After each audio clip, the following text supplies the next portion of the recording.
So this is going to be sort of a tutorial demo of how to do some sculpting of hard surface stuff in ZBrush. I'm just going to cover like what I think is the most effective ways and the easiest ways. There's tons of ways to do this stuff, but this is sort of like the core things because I want to get through this as quickly and as easily as possible. And I just wanted to say that like the secret to knowing a lot of this, how to do digital stuff in general, in my opinion, is pretty much just knowing that these methods exist. So like you might know that you can use ZModeler in a certain way, and just the fact that you know ZModeler exists and that you can do a few different things with ZModeler, that's enough that you can sort of Google how to do specific actions. And so if you're having trouble with something and you know that the solution exists, you can easily look it up. But if you don't even know that it exists, then you're just going to be potentially stuck. So some of the terminology here, just knowing that stuff, this will be sort of a reference for you to go look that up later if you forget. Or you can potentially, I'll cover it well enough that you'll just know how to do it by watching this. But anyways, this is essentially like, the idea is this shoulder armor here is going to be like this most simple attempt, and then this tactical glove will be the second. It'll be a little more complicated, and then this third one is going to be the most complicated, sort of putting all the different methods together. And so this right here, what we're looking at is PureRef. If you don't have it already, you should definitely get it. So that's the name of it right there, PureRef. It's sort of like the standard for references, and yeah, if you're using it, you know. If you're not using it, you'll quickly find why it's so useful. And then also, this isn't going to cover every little thing, but so you have to know some of the basics of ZBrush. But I'm going to try to be as specific as possible, just in case there's some small things. But you'll notice I'm going to be flying around pretty quick here, just so that we can get through this. So this is the order of things. We'll get into the shoulder armor, and I'm going to open up ZBrush here from scratch just so you can see like every step.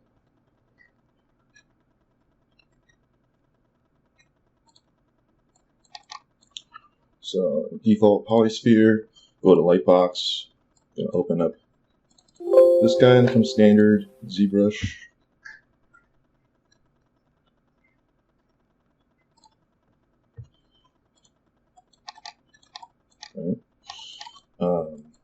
Yeah, so let's go ahead and start making a shoulder pad for this guy, shoulder armor. Bring this up again. Just wanted to mention some of the techniques real quick before I get started. Extracting surfaces, auto retopology, ZModeler. You can also see here that I'm sort of going over the main things that I'm doing per object. So that'll hopefully be helpful.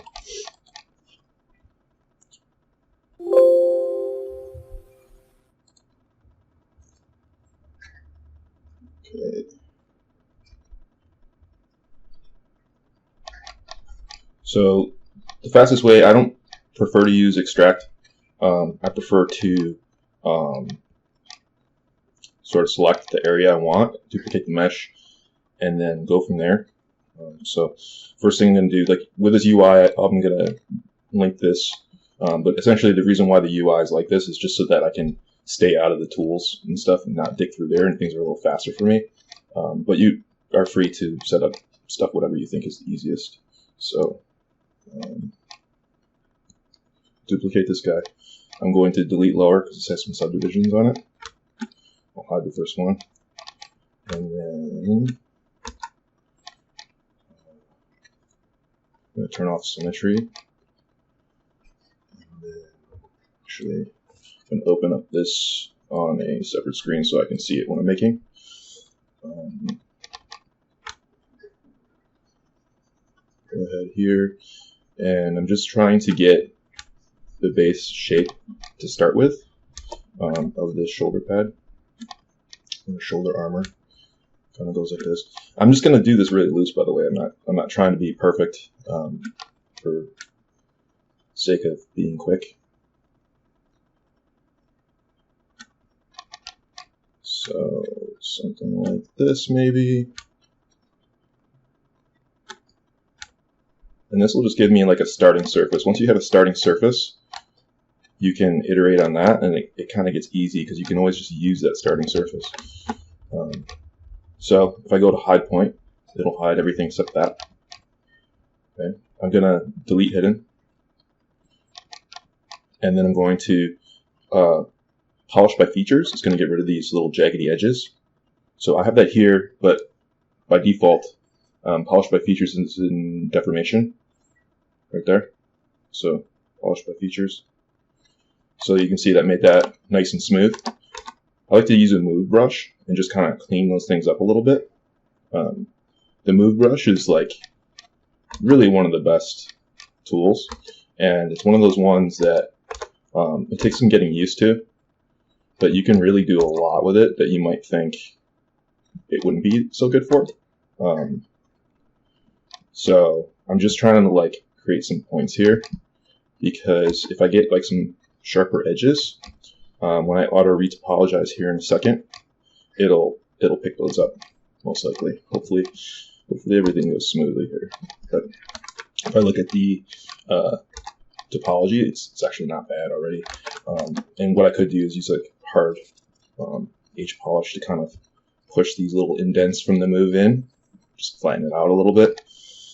And if you use Alt in that tool, it'll push out, flatten. And if you smooth, and so you hold Shift to smooth, start to smooth, let go of Shift, that's the Alt smooth.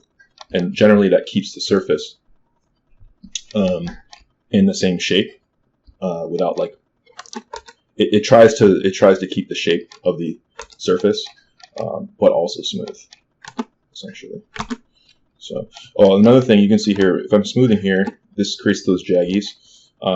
So in the case of that, one thing I do all the time is I'll switch my mask to lasso, and I'll just literally mask the edge, and then I'll hide the mask.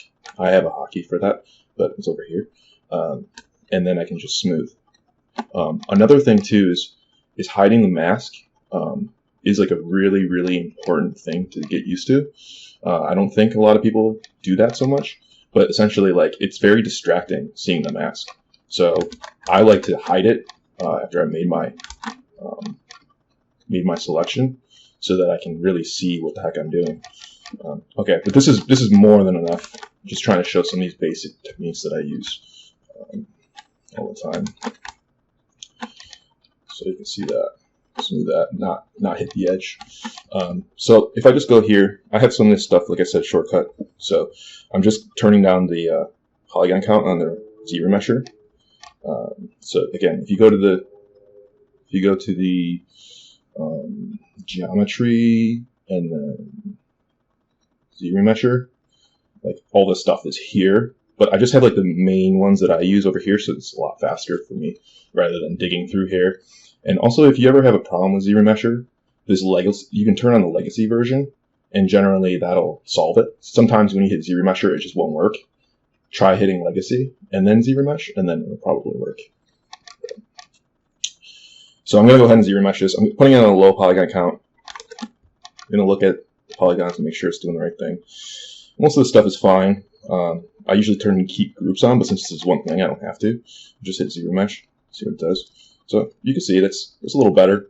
I kind of like to have it lower poly than this. So let's just see what happens if I do it again. So I just undid that. I'm just going to do it again and just turn this down a little lower. There we go. That's probably fine. Yeah. So all this stuff is really just like problem solving in the end. Trying to figure out like what is going to be the fastest way to get the results you want. I'm kind of like looking at the topology right now to see like, is there like sharp edges? And I could even like try to do it again on like a lower setting. just to see what happens. Let's just go ahead and try that. Another trick too is if you hit half, that'll try to do like half of what you have here. So sometimes that's a good way to do it. So let's just try that. So that seems really good, actually. I mean, topology in here is not the best, but considering that this is auto and it's got these sharp corners, I feel like that's pretty cool. Okay, so I'm going to go back here, turn our guy on just for reference. If I hide that, you can see what that looks like. So probably the first thing that I want to do is, well, I can see like in the reference that maybe I'll pull this down so you can also see in real time. This is one of the cool things about PureRef is I can turn always on top on, and then you can literally see your reference the whole time right here. So right click, mode, always on top. And you can also, by the way, like turn the opacity of this down and sort of trace stuff in the viewport as well. But that's not going to be necessary here. So there's a couple ways I could do this. I try to add thickness later if possible. The other thing that I'm thinking of is I'm going to add like this little like rim around it. So because of that, I want to have like geo that kind of goes around evenly. Potentially, one thing I could do is just kind of select that with a mask and invert the mask. Let's just see if I do the polish by features, if that smooths it out. Not really. Could just move it. So that's what I'm talking about, is like really just using the move brush a lot of times is a pretty fast way to do things. And it works pretty well. But I'm really just trying to get like a poly loop around here. Again, masking that edge, hiding the mask, just pushing that over just because pretty even. Again, I can be like super specific about this, but I'm going to try to do it a little looser and faster just for so we can get through the stuff. It doesn't take too long. So that's probably fine. I'm going to use the Z modeler tool, I think, for this part to get this edge that's going up. And so what I'll do is I turn on the Z modeler tool. Again, I have all this stuff hotkeyed, so if you see me like switching brushes like that and wondering how I'm doing it, it's because I hotkeyed it. And I highly recommend that you hotkey brushes that you use all the time. So if I select the edge, hit the space, it's going to give me a bunch of options here. 4 edges. I can do an extrude move, and then I'm going to choose edge loop. And let's see if that just does what we want. What I want to do is I want to grab this whole edge as easily as possible and just extrude it up. So that's doing it. So that's good, right? And that's pretty much what I'm going for. I mean, that's probably fine. I'm just going to add a couple of edges in between, just so that it's evened out. So hovering over the edge, spacebar, multiple edge loops with insert selected. Just do this, drag up. So now I got even right there. And it does look a nice little polygroup for you too. Well, speaking of polygroups, there's a lot of really important things to know about them. So what I would advise you do is like always think about polygroups and how you can use them to help yourself. In this case, because I said I wanted to make that edge around it, I want to have that all as a polygroup. That'll make life easier for me. So I'm just going to go ahead and I'm just going to say group visible. So that'll just put everything on the same polygroup. And then with the select tool, I'm going to go to the lasso select.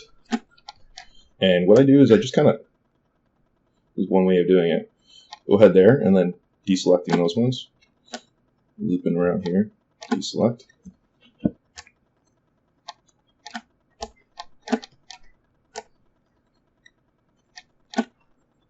And let's see, yeah, I didn't get the top ones. So I'll go ahead here, hide those, and group visible, unhide, and now I've got this with a nice surrounding border. Then I'm going to go ahead and just go back to the Z-Modeler tool. I think before I do anything further with ZModeler, so one of the ways that I like to add thickness, now you could do this with ZModeler tool and just with hovering over a polygon and going to Key Mesh, you can say all polygons, and that's going to add thickness to it. You can see right now what's happening is it's being inverted because I'm pushing in. So if I just hit flip, you'll see that that's now facing, the normals are facing the right way.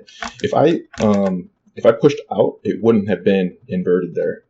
So you can see that that would have not given me that problem. So, but generally I just do what I want to do and then I hit flip if I need to. But actually I kind of wanted to go in more. That was more like creating the shape that I wanted. So I'm going to do that. And then hit flip just to show you that. So that's kind of the thickness I was going for here. But sometimes what happens with QMesh is it'll find edges and it will like collapse them automatically. I can show you what that is. It's really, really handy to know that and to use that sometimes. So if I use QMesh and I just do a single poly, I can actually just like remove this edge completely, this cube essentially, by pushing it in. You see what I mean? So now it's gone, right? So that's super handy to be able to do that. But what happens sometimes is when you just do a standard like to all of them, you'll later notice like something collapsed and you didn't even see it. So you kind of have to use it carefully. So generally, if I'm going to do the full thing like that, generally I try to use panel loops instead. And if you use panel loops, I think so this is again one of my UI shortcuts, but I think it's under geometry. Let's see, geometry, edge loops, panel loops right here. But you can see like when I hover over this, it's also showing me that this is selected. So again, this is one of those things I just have like a bunch of the common used UI elements down here because it's way faster and easier to do it this way than taking through menus all the time. So I'm going to go here to my panel loops. I'm going to make sure that the polish isn't on. Don't want that. Bevel. Don't want any bevel. Elevation. I was going to go negative. So put negative 100. And then the thickness is kind of like a guess and check thing. This loops is going to be how many edges are on the thickness that I add. I only want the one. I don't want multiple ones. I've hit panel loops now. We'll just see what happens. And you can see. Boom. So now I have that thickness real easy. And the cool thing about using the panel loops method instead is I know that there's not going to be some weird collapsed polygon somewhere that I just don't notice. It's like 100% just going to extrude that and nothing else can happen. It also gives you like a nice poly group here as well that you can leverage later. So that's that. And then I'll just go ahead and add the thickness to this edge like I was mentioning earlier. And so back to the ZModeler tool. Hover over the polygon. I'm going to go poly group all. So that's going to just perform this action to the full poly group, and that's why I wanted this as its own poly group here. And then I'm just going to extrude like that.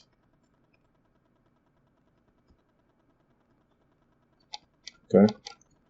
And there I have my edge. Now this is very chunky and not so nice at this point,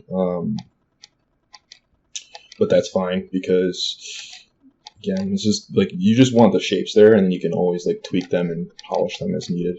But essentially, once you have like the base geo and it's nice and clean like this, it becomes really easy to manipulate. And another thing that I'm going to do is show you dynamic subdivision levels. This is like one of the real key things to doing this hard surface stuff in ZBrush, in my opinion. So like, and you can see like I can just sort of finesse things here if I want to, like real easy because it's all like nice little poly stuff. But essentially, this is another thing I have hotkeys for and stuff. But what you can do is you can use creasing to tell it where to add. How to like subdivide it when you're subdividing it. So if I just go ahead and subdivide it right now, you'll see that this is the equivalent of subdividing in Maya or sort of like Turbo Smooth and Max. But you can see it just collapses, and it's kind of like real doughy looking. But I can actually control it quite a lot now if I want to with creasing. And so the easiest thing I can do right now that I have these polygroups set up, is I can just say, and this is another option in the menu here. Let's see if I can find it in here. Let's see, where would that be? Crease. So this is where all your creasing options are. You can see again, it's hovering over these ones here because these are the ones that I always use. So crease by polygroup is one of the most common ones I use. So it's going to just put a crease at the edge of every polygroup. So if I hit that, you can see that suddenly these little smaller lines came on. I don't know if you can see that with the video compression. I'm going to undo it just so you can see me do it again. Undo that, crease polygroup, there it is. So now if I use that dynamic subdivision, and the cool thing is I'm not committing anything with dynamic subdivision. I'm just seeing it, and I can commit it later as needed. So it's a much more non-destructive way of working as well. So you can see that created that edge there. And so probably the first thought would be, this is like way too sharp, right? But there's an easy solution for that. And in your dynamic subdivision level options, there is this, so if you go over to the menu over dynamic subdivision, let's see, I think it's under dynamic subdivision level geometry. And so you can see that I have it turned on, so turn off and on. And then there's these settings here. Smooth subdivision level is one of them, and then crease level is another one under crease. So you can see that, like, actually, like, this is, so here's crease level, which is under crease. So this is why it's really good to have your own UI, because you can see this is like two different parts within this menu, geometry. So it's a pain in the butt to try to switch between these and figure it out. But for me, I just have it right over here, and it's really easy to like fly through this. So what I want to do is I want to say subdivide it 2 times, and then it's saying that it's not going to like do anything about the crease until it gets to 15. So that's way too high. I'm going to turn it to do something about the crease at 2. So this is subdivided twice. And then now it's going to start thinking, okay, after it subdivides twice, the crease is going to get forgotten about. That's what that 2 means. So any subdividing I do after 2 is going to smooth out. So essentially, that's what you're seeing here. You're seeing 2 subdivision levels. Now, if I put a 3rd subdivision level on this, it's going to forget about the crease now. That's why I have it set to 2. And you'll see how it just kind of like nicely smooths that, so it's not razor sharp. See that? So now I got that versus, and I can even put up to 4. And see, now you get like a nice edge there. And totally non-destructive, easy to set up. You know, it just took a second with the by turning on dynamic subdivision level and doing the crease by polygroups. And so that's not bad. Like I can do more with it. Like I could potentially like add a intentional bevel on it in the modeling if I wanted to get more smooth, or I can turn down the crease level 1 so that it starts forgetting about the crease level after the 1st subdivision level, which will smooth everything out substantially. Okay. If I want the edges to be,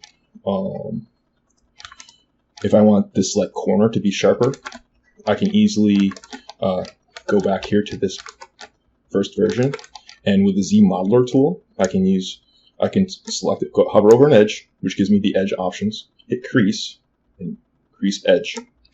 So you'll see me do that. I'm going to zoom in here and Z modeler tool, crease that 1 edge, boom, so creased. And let's like look at the results just of that 1 edge so you can see what I mean. So dynamic subdivision level, so that edge is substantially sharper now, and this one's smoother. So see if I can do it. See that I'm doing it right now with it turned on. See how it just bumped it out. So, I would generally like look for these edges where I want it to be a little harder, and just go ahead and do that. You could also do more intelligently, rather than have to select both of these edges. I can go to edge loop partial, and it should be smart enough to know to do this, both of these lines here in this case. And so it just did. So, gonna smooth out. Probably give this guy a little bit more of one. So that time it actually went across all the way with edge loop partial. See that? And that's just because like it's smart enough to know that this edge is ending, so it stopped. But this one, there's actually a full poly loop. So in this case, it might actually be easier just to do it edge by edge. So boom, boom. And then go back, boom, boom. So still same low poly mesh, turn on dynamic subdivision, and there you go. And so this is like pretty sloppy, honestly, but again, what I could do is, here I am just masking the edge. I'm gonna hide my mask, and then just push that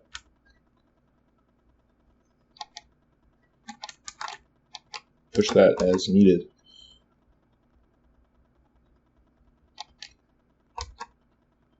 And if you want to get an edge sharper,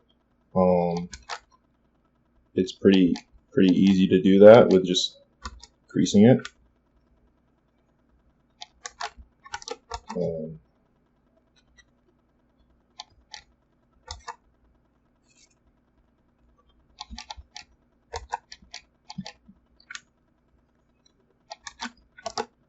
So I'm just kind of moving around here.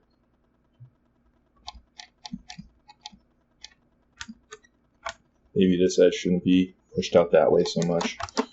So because we're dealing with like really low poly geo here, it's so easy to move, and it's all smoothing nicely because it's low poly. It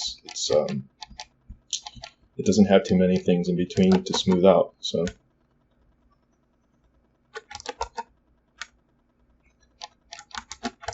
you can see I just keep hiding my mask so I can see what I'm doing here.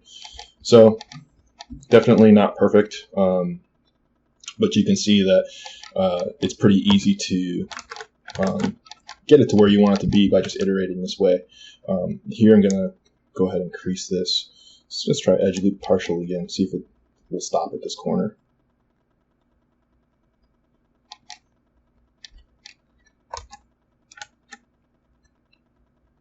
So it didn't.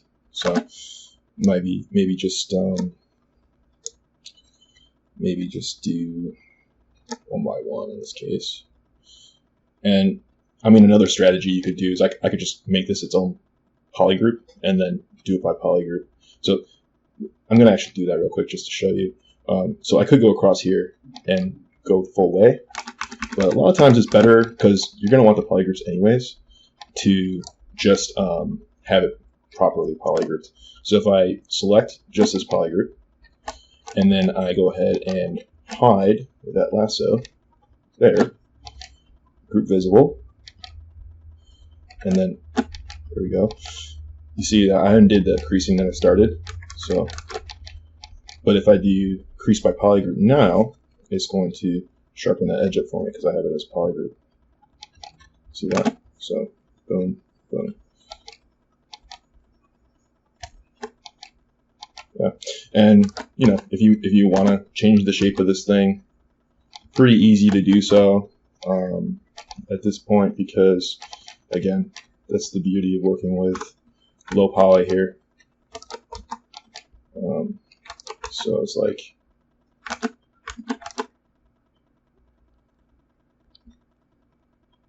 something like that, and change the thickness again.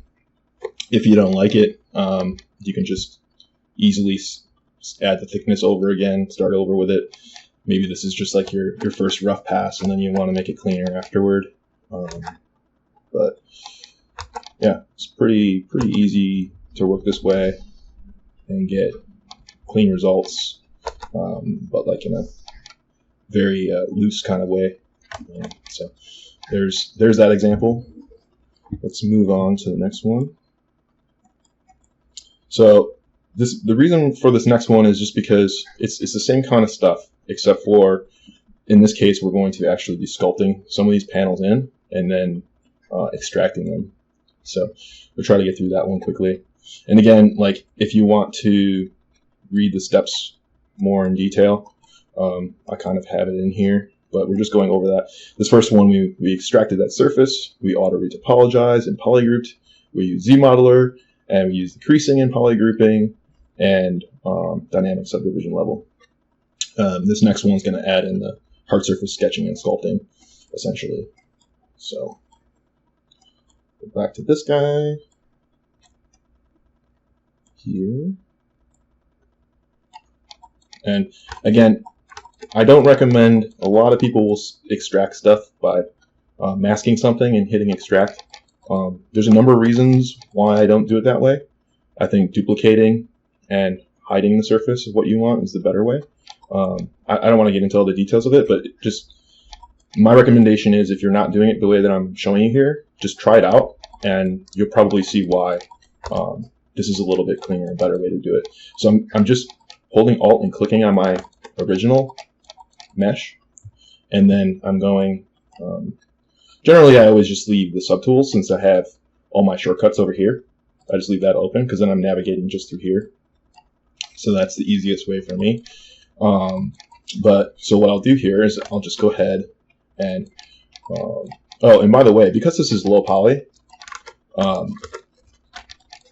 it's cool because there's no subdivision levels yet. If I want to commit to it, I can. But the beauty is with this only being this low poly version, I can perform all those actions that you really can't perform normally when you have subdivision levels. For example, it's easier to just work on one side like this because some of the scaling tools and stuff get a little bit wonky when you have mirroring on. But because I have this, just this one side, and it's only at one subdivision level, I can easily just go ahead and mirror and weld, and now I got them both. And then if I wanted to activate subdivision symmetry now, it would be easy to do it at that point. So I feel like this is an easier way to work.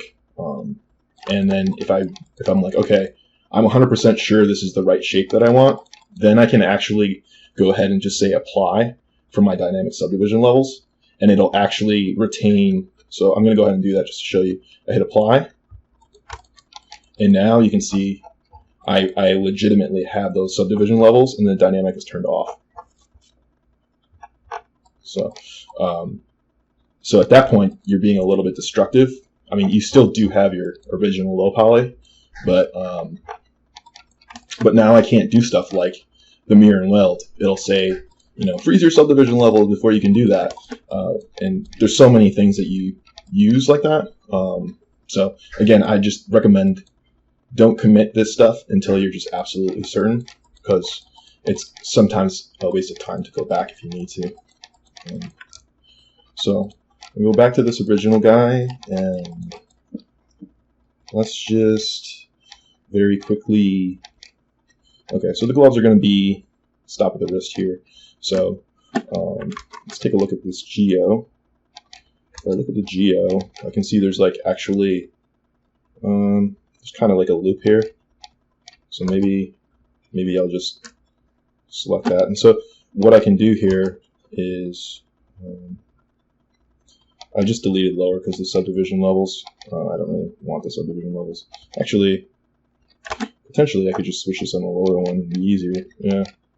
So on the lowest subdivision level. And again, sometimes I just duplicate stuff so I'm more non-destructive. So I'll duplicate this mesh and just turn this one off, and this will be like the one that I build stuff off of. So this is and then you can name it like clothing or something, and then like every time when you see clothing, you can rename it later to be nice and organized. But so if I delete higher now, that I'll just have this lower version to work with, which is a little easier. And I'm just with this lasso selection, if I click on the edge, it'll select the ring, so it'll hide that ring, which makes it easier for me to do stuff like this, and then just have that selected. So, and you can see that accidentally I had that selected, so I just switch back, hide that, switch. Now I got that again.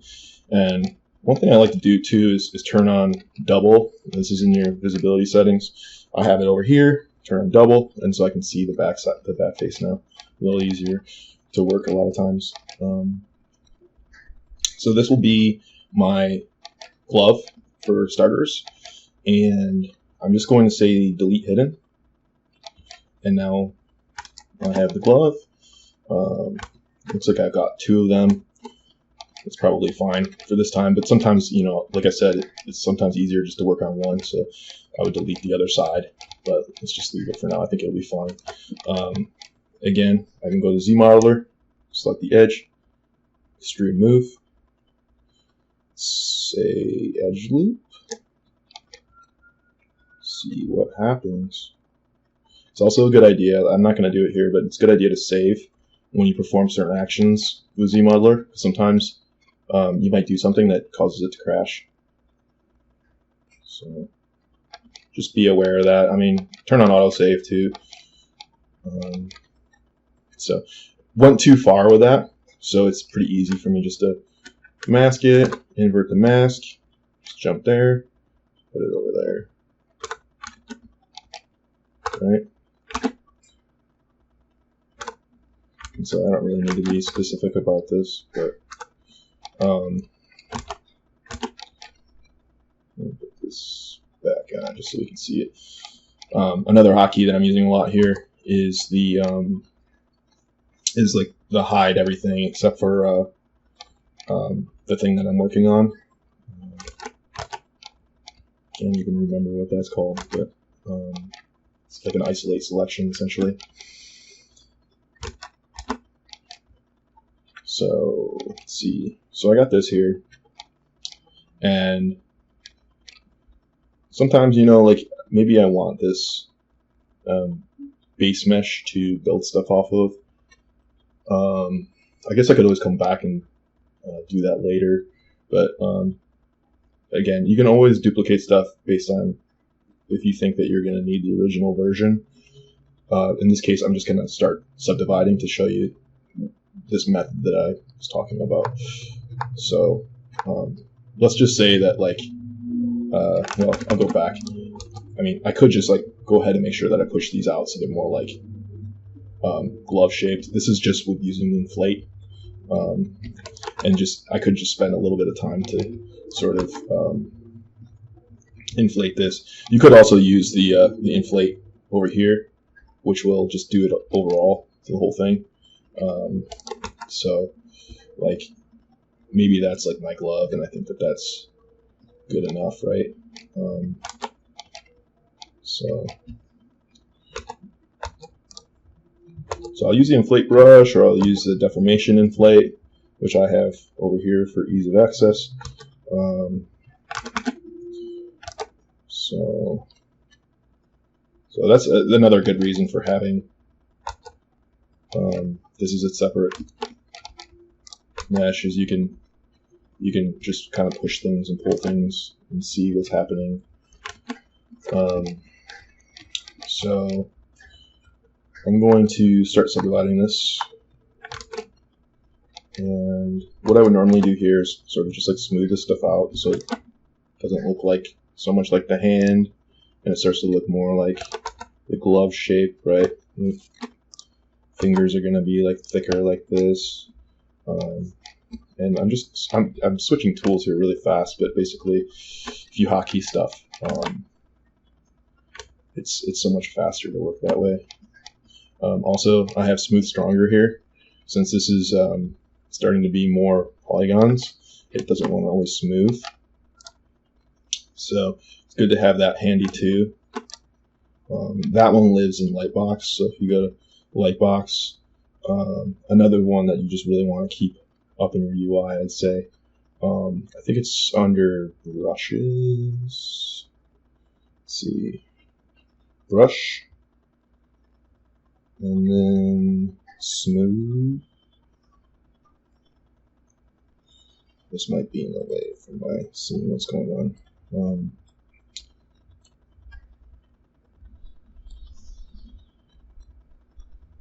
there's a smooth one here, or there was at least.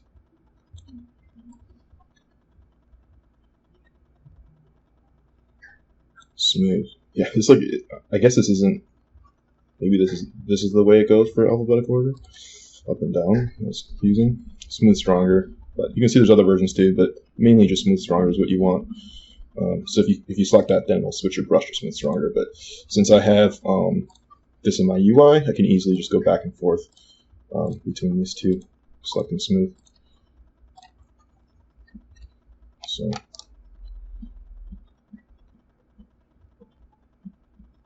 this really isn't necessary for me to go through and show you this me smoothing this stuff out. But I guess just because I would normally do it this way, is why I'm doing it. You can also see that like the mesh is like misbehaving because of the way that this geometry is. So like that makes me feel like I would auto retopologize this in order to make it not do that. Because I should be able to, ideally I would be able to smooth this and I wouldn't get those weird facets, right, where the knuckles were. So maybe I'll go ahead and do that just for demonstration purposes.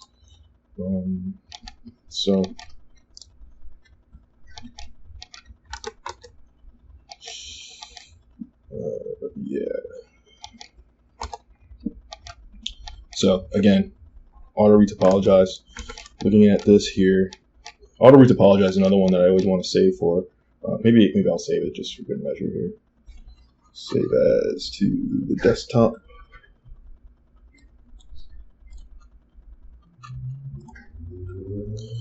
Okay, and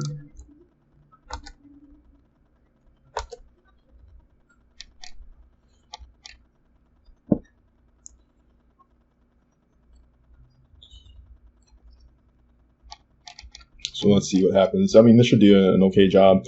I'll just turn it down to like 0.2 maybe. Zero mesh.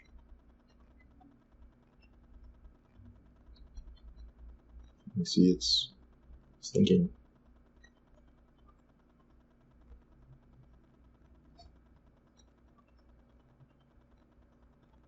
Go. Not bad. Kind of wouldn't mind having a little bit more geo there. So I think I'll undo it and then just go up to like 0.65. So this is like definitely a guess and check kind of situation. That feels better. I know that that's going to smooth better for me too.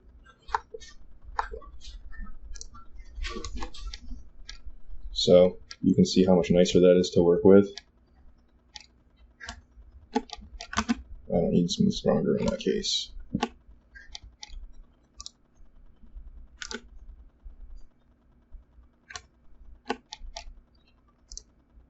I'm using damp standard here and inverting it to push out on the edge.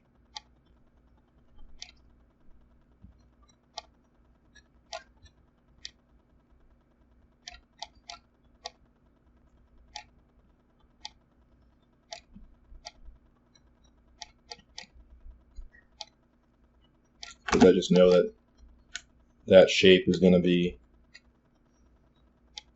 more accurate to the glove rather than a hand. So anyway, fine for now. But the thing that I like about this mesh now is that it's just I can smooth this stuff and it's not giving me those weird artifacts, you know. So always making the mesh easy to work with is one of the keys of this as well. So that it's not like you're fighting the mesh all the time. You want it to work with you based on its topology, not against you. So some of the brushes I use there is just standard. I use inflate a lot. Like inflate I would use here. Damp standard, remove, smooth. I use clay to kind of like build up stuff sometimes in a smooth way. And H polish, of course, smooth alt.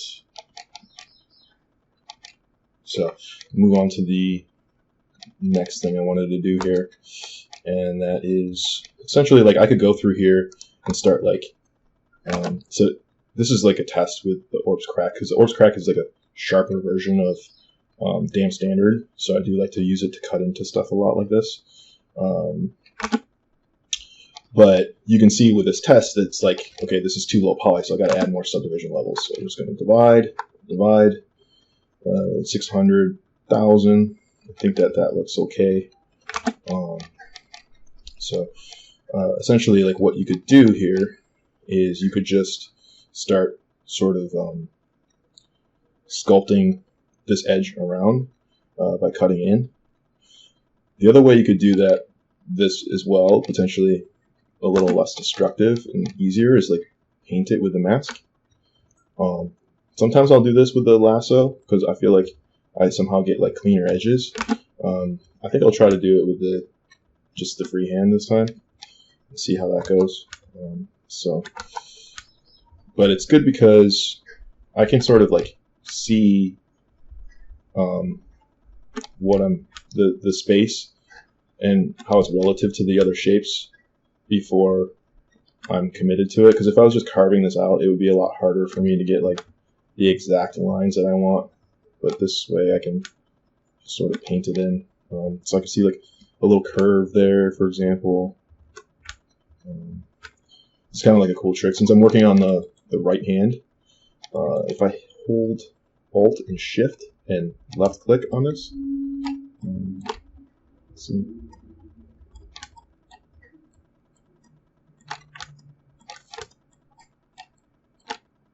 There's a hotkey to flip this.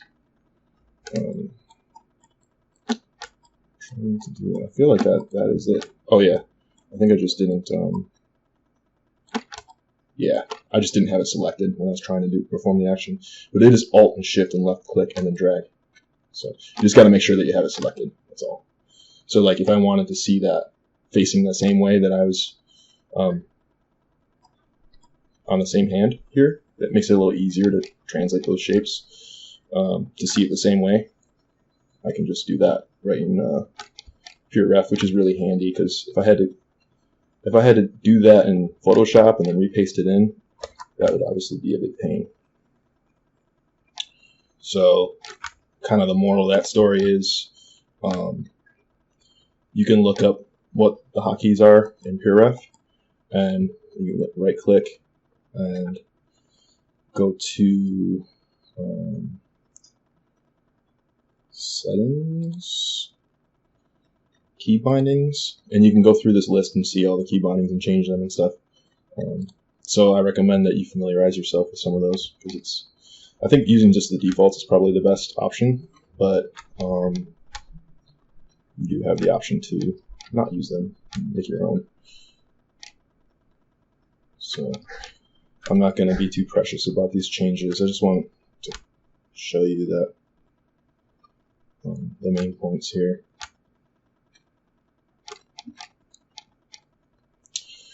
So once I have that selected, what I could do in this case is say go hide point. I'm just going to hide everything except for what I masked. I'm going to say group visible, so it's its own polygroup.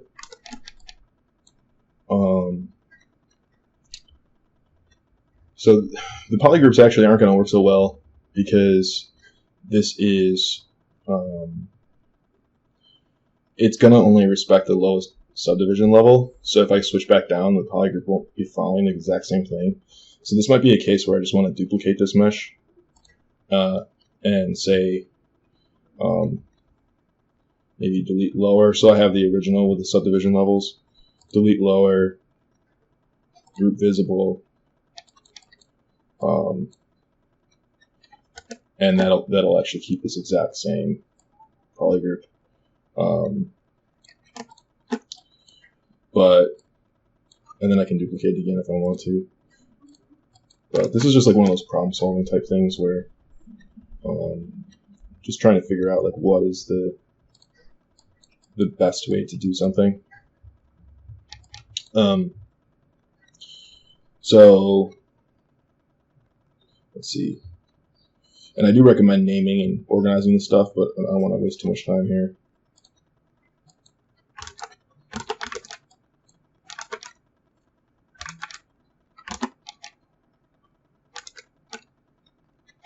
Let's see.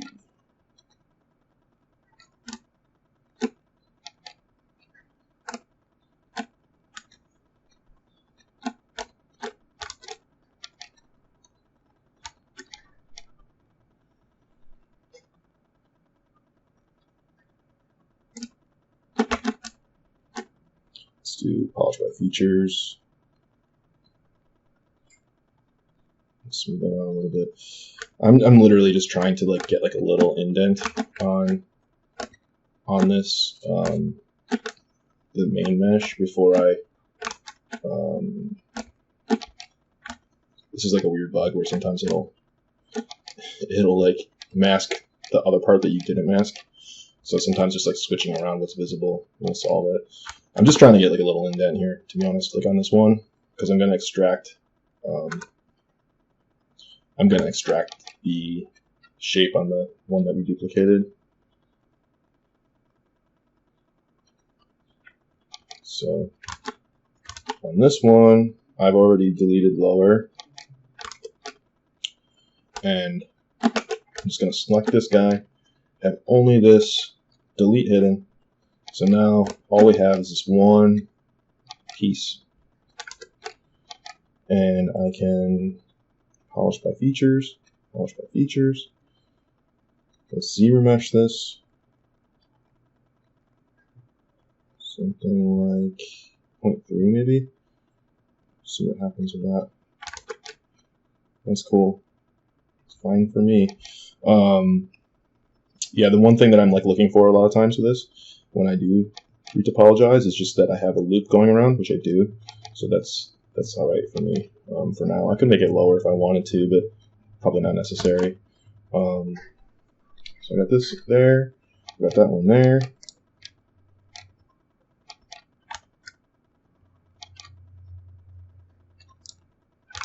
So you can see the mesh here that we did this with. I can just like smooth that out probably. Again, all I wanted to do is create like a little indent for this thing to sit on top. And then with this piece here, I'm going to use panel loops to extrude it just to be safe. So elevation, so no bevel, no polish, elevation, no loops. Thickness, let's see what this does. Okay, so way too thick. Just dial down thickness a little bit. Still a little thick.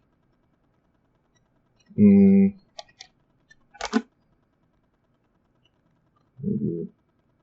something like that. Yeah.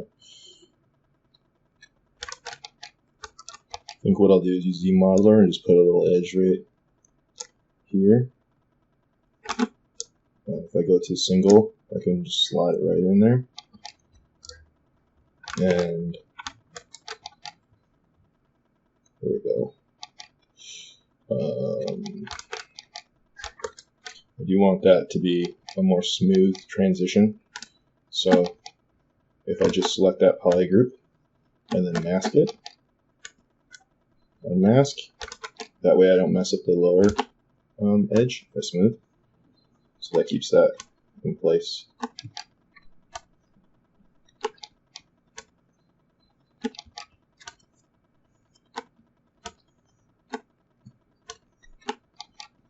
Smoothing around here, keeping that lower part in place.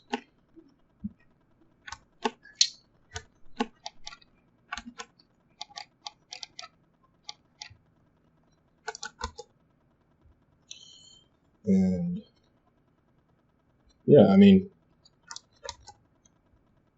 that's kind of like the method. I mean, I could also do stuff where I do put some of the seams in Like, I think there's a seam coming up like that. I could easily extrude that to be the that little wristband thing. And so, like, as I start to cut these pieces out by either masking it to see what I'm doing, or just literally starting to do that stuff, again, you can be as careful as you want with this stuff. Sometimes, like, if I don't want to bother like retrying it, I'll just use the move brush and move it into place. I can also use the pinch, sort of tighten some stuff up, move again. And then let's say I wanted to extrude this, I would, with the mask tool, in this case I would use the lasso for sure, and I just lasso this like that. So the lasso is going to be more exact. Like if you were trying to paint into this crevice, it would sort of like accidentally go places you probably don't want it to go, like on the other side or not quite to the middle. And I find that with this lasso masking method, it's a lot cleaner in this kind of instance. So you can see I accidentally selected this stuff. So it's just because of the angle that I was using it. So I can literally just fix it by undoing the little things. So you have to be conscious of the angle that you're doing this at. But you can see that now I've got it. Got it all there. So that is selected. And once you have it selected, you can just go ahead and hide point, do a polygroup visible. So group visible. So now you got that. And once you have that, I mean, it's just really easy to select it and make changes that you need to make. Now, if I wanted to just, if I use the move brush and I hold Alt, it pushes out on its normals. So do that and just bump this out a little bit. That's too much, maybe. You can, of course, sort of just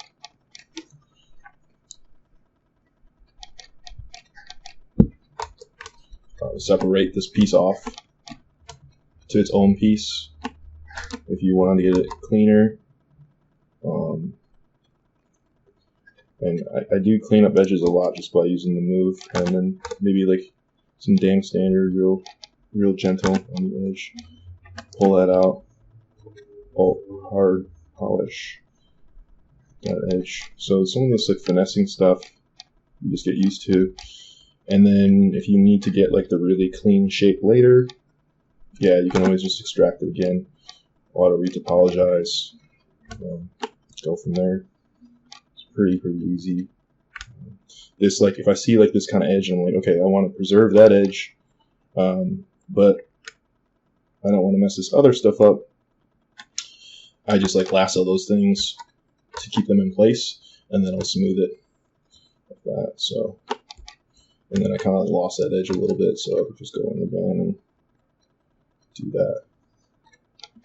And maybe with a pinch it closer. So,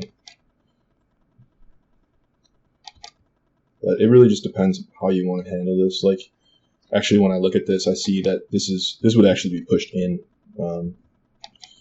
but I can easily like hide that stuff and do it over again or whatever, because I use the polygroups. Let me just show you that.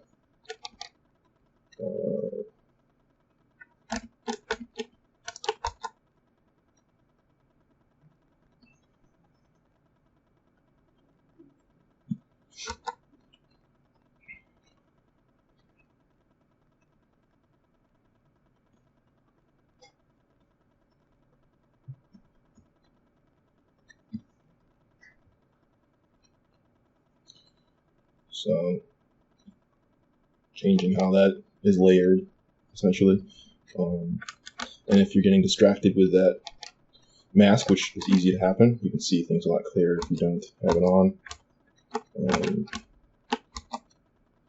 In this case, like sometimes like the smooth is just too strong at 100%, so you can turn the Z intensity down, and that might help you.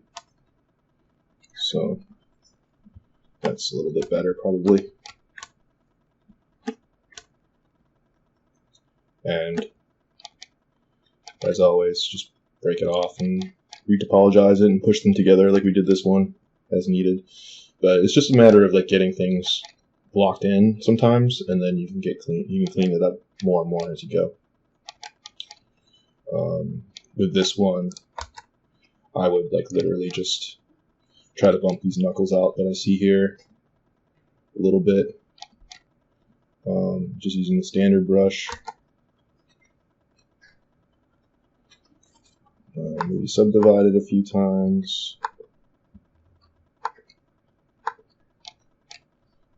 Be aware of how many points are there. Sometimes that can give you information about should you go further or not.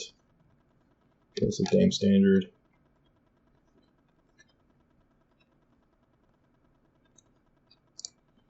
So it's just I noticed there's like kind of like a ridge there, so this is just like a standard brush going over the top, creating that ridge.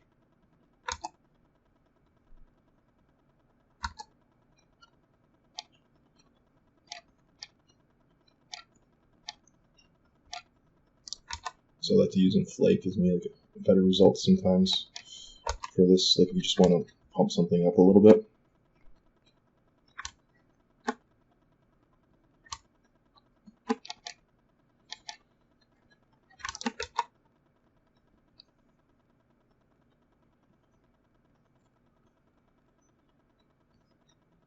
So yeah, and then just finessing things.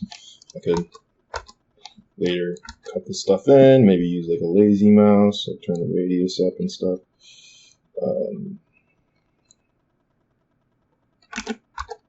Make sure I got the right. I like to use Orbs Corrects for this kind of stuff.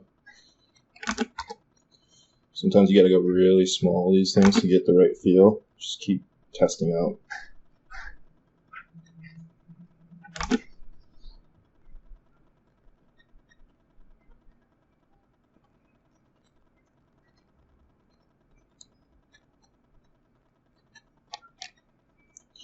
And I could keep trying to do that better, or I could just start to move things into place,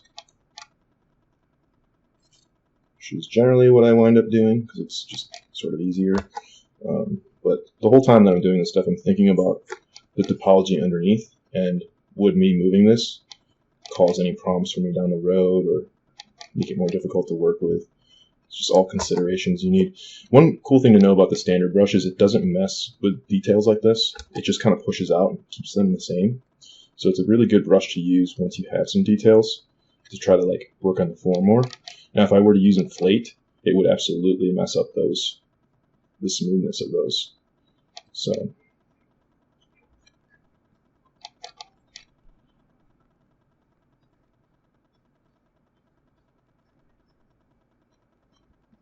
if I were to smooth, it would mess that up too. So I can use the flat brush and just kind of go around there. Flatten. It's another one that I really recommend for smoothing things. Looks really great. I can go over that edge again. Maybe turn off the lazy radius this time. Get the right size. So yeah, and just like finessing.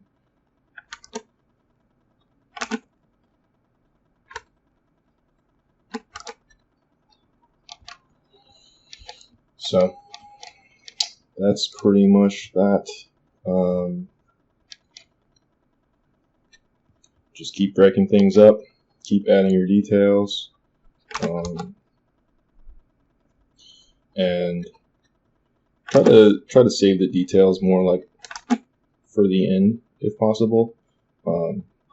Sometimes they just sort of get in your way. You can always like reproject all too, and that'll Sometimes you can get details back if you like start over with a new base mesh or whatever.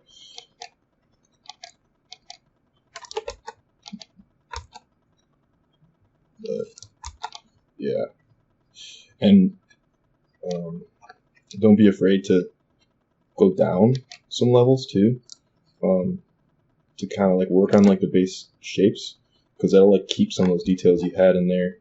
It'll preserve the details without you, potentially like smoothing them away or whatever. But it's one of those things you gotta keep going back to and checking a bunch. So anyway, that's pretty much that. Let's move on to the next one,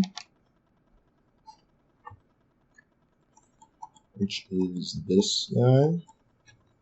And I mentioned here, so this tech panel, this reference is from Kios Masons, who everybody knows is really, really good at this stuff. So it's just like, it was an obvious place for me to get some reference from. In this case, I'm going to go ahead and hide that, because I'll just put it on the shoulder for reference. And the idea here was I wanted to show methods for tech panel, and also adding in a tube. So I was thinking that maybe I just like wrap the tube around to show real quick. I have this this insert mesh brush that I made myself, and the reason why I made it is because the insert mesh geo brushes were always sort of lacking or overly complicated in some ways. So like here I can just grab this triangle and drop that in. It looks like this is one of those ones that has a subdivision level, so I'm going to go back to this one. That's why that errored out on me. So that one's selected. There's this one too. So I just have to delete higher. That's why I said I'm going to do that. So let's just do something. Try that again. Like that. And see, this is like an easy to work with. This already has like decent polygroups on it.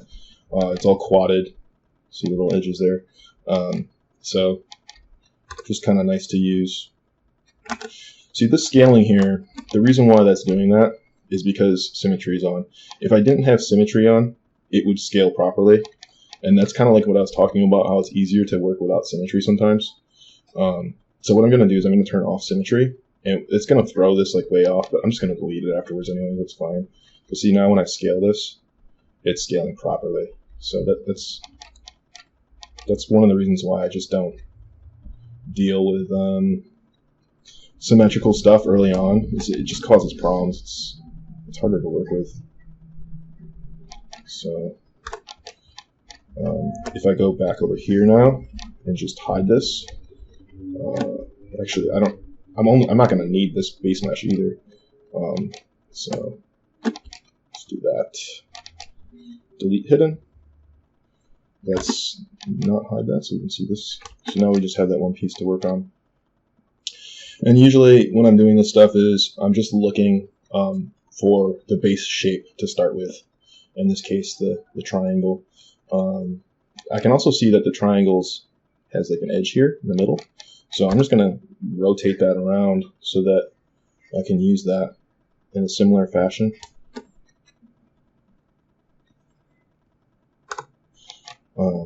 So all I'm going to do is, let's see, I guess all I need to really do is pull up this edge here. So I selected it by masking. That's like a weird thing about using ZBrush in general is you have to sort of get used to, your selection is done through masking really, if you're modeling. So that can be hard to get used to because you can't really see your selection a lot of times. You just have to know it's there. So I literally selected with that mask and then I inverted it. And now I know that I just have these down the center. And if I move that up, you can see it's starting to create that base shape that I wanted here. I'm just going to widen this out a little bit. It doesn't have to be exact. Literally just trying to show you how I would approach some of these shapes, because if I were to just go in here and randomly do stuff without reference, you could easily say like, oh, that was just like happy accidents or something, and generally you don't work that way. You do things with specific intent at an end product. So I feel like when you see people demoing some of this stuff, it's not really like a fair example, because it's just a bunch of nonsense. But with this, like, we're actually making something specific.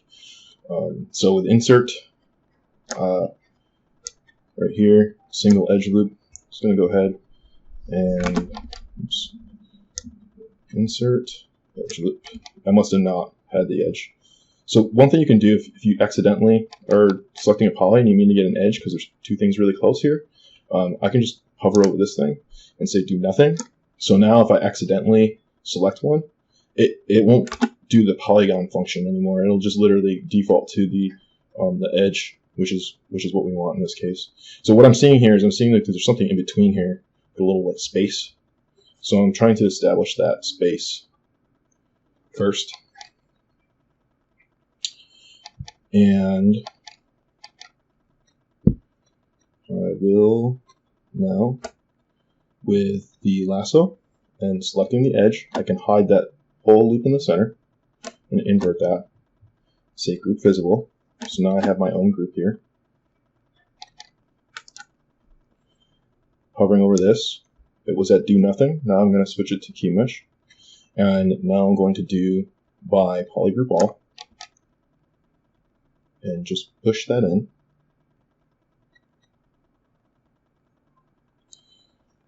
Yeah, so it's doing something funky here on the edge here, which is unfortunate.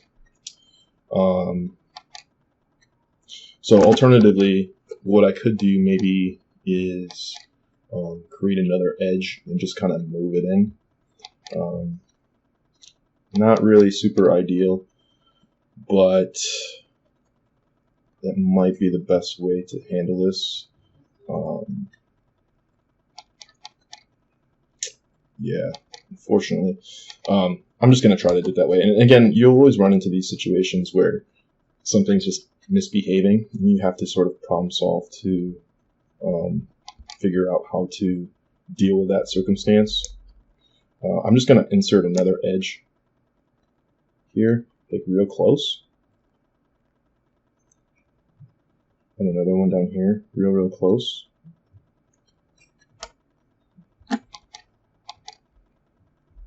And then I'm hiding that. Selecting it. I'm just going to say group visible just so I have that too. Turn on double to see better what's going on. Unhide everything so I have just this mask at this point. I like to do things in a pretty uniform manner, but this might act up on me. Let's just see what happens if I hit inflate. Does it pull in? Yeah, see, it's freaking out here on these edges. I could also try to scale it.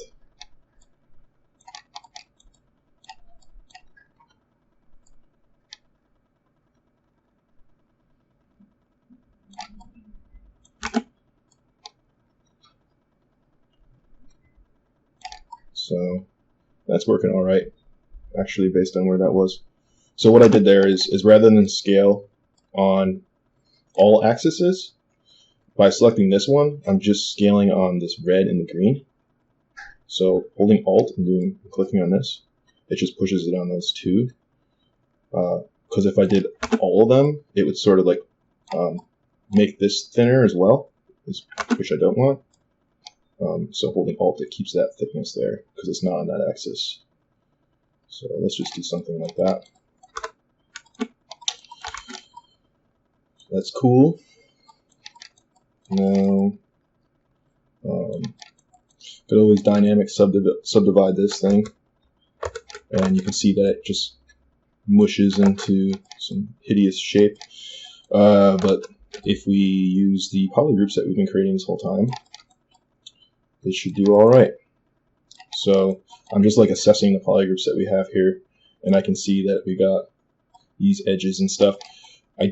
Because these edges are beveled, I feel like this could just be the same polygroup all the way around. So I'm just going to go ahead and do that and say group visible. Do that, group visible. And let's do crease by polygroup. Now when I do dynamic subdivision, see, we've got this nice sharp edges, and it's not smoothing past 2, so I'm going to move the crease level to 2 and bump this up to subdivide 2 times after that. Let's see what happens. Boom. So nice and smooth. I do notice that there is sort of a harder edge in the center here, so it's easy to just add that in also. Maybe I'll just first try to crease it, so using the Z modeler tool. By the way, you can crease visible if you just hit crease. So for example, if I was to hide this side, it's going to crease all the stuff up over here. So sometimes that's a faster way to do it. In this case, because I just really want a loop going down the center, I feel like using the Z modeler tool is going to be the easiest thing. So crease, edge loop complete. Just go down the center. Boom. You see it went all the way through. And that's not smoothing as well as I would like. Sometimes just dropping an extra edge can help too. So let's just go ahead and insert.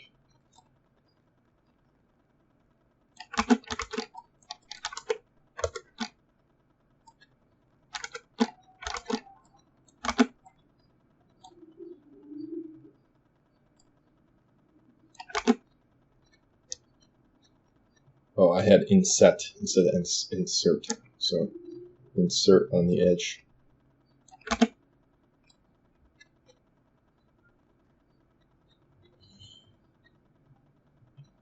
That's like that.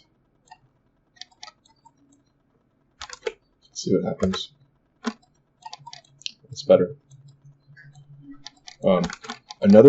Another really good tool with a Z modeler is to use the masking, because it can be really hard sometimes to grab, like, to mask certain edges. This is like really freaking out, like selecting all kinds of stuff too this time. So I'm just gonna say do nothing. So like if I have mask on, I can say edge loop complete, and then I know that I'm just gonna mask this whole thing. So potentially, what I could do is enable myself to like select, you know, just like that one edge that I had. Say, like if I just want that one point where it's like sort of coming in here, I could do that. Just select it. But anyways, the point is that there's going to be a lot of cases where you want to mask things by some edges, and it's sort of like the way that you can select edges is by using the Z modeler tool and the masking. That's really going to be your like most accurate way of doing that. So yeah. And if you ever get like an edge you just can't seem to get right, you can sort of just forget about it, and then later on when you commit your subdivision levels, like smooth it out with the sculpting tools. And that works really well. You can even use like Dynamesh and let it just be all like quadded out like at a really high poly and then smooth it. It's really easy to do that, and it can be pretty much like artifact free. Without having to mess around with too much modeling. So sometimes literally just getting things close and forgetting about it is the best way to. And you can always finesse this stuff too, as well. Just like smoothing a little bit.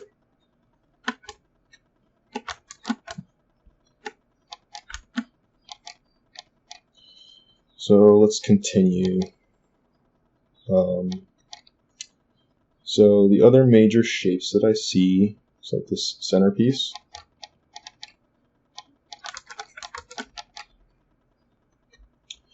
And to do that, maybe I'll grab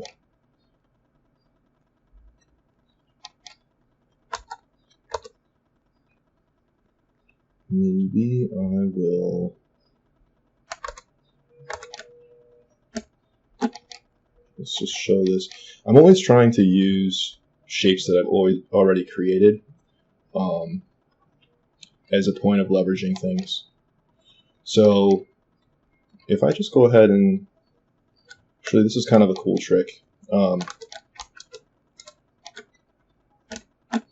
I'm going to go ahead and turn that off.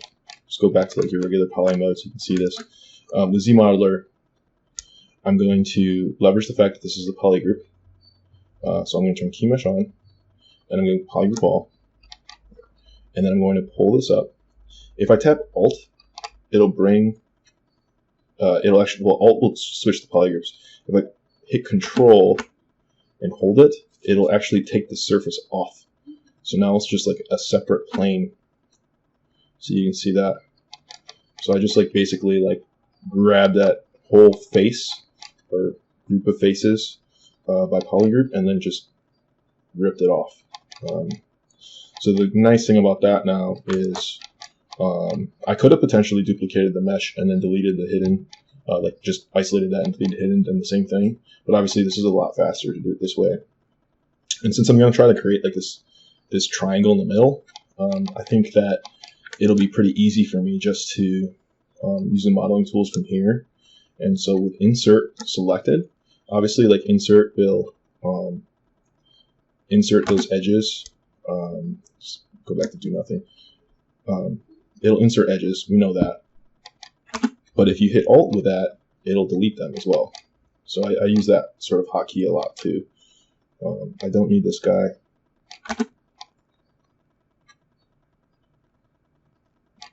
So now I just I'm back to that original polygon shape that we started with on the top, and then I still have my thing underneath the same. And what I want to do is, by the way, like sometimes when you have the lasso tool selected, it'll try to select edges and stuff. And sometimes it's easier to select polygroups if you go back to the rectangle. I prefer to always use the lasso, and like 99% of the time. But sometimes I just, like, because things are over top of each other, I just can't grab the thing I want. And then as soon as I switch to the rec and click on it, then it's a lot easier for me to get. It's funny that it's like still doing that, refuses to not do that. But sometimes, you know, you just have to like hide the other things so you can grab it by itself, which is funny. But anyways, so now that I have just this here, I was thinking of masking it to make it smaller. If I use inflate, that might work, but there's this extra edge, so it might be better for me just to delete that, honestly. But let's just see what happens if I do inflate, like a negative inflate.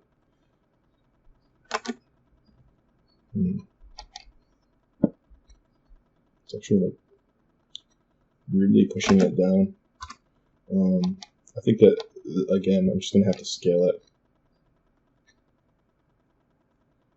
So inflate works really well because it pushes things on its normals, but sometimes it gives you like weird results like it was there that you're not expecting. So then you just have to scale stuff, which can be more predictable in a lot of cases.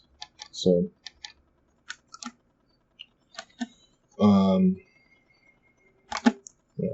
high point. One thing that's good about in the latest version of Zbrush is they allow you now to use ZModeler with things hidden in that subtool. They didn't let you do that before. So, and like in this instance where it was just not letting me, it was like selecting weird stuff.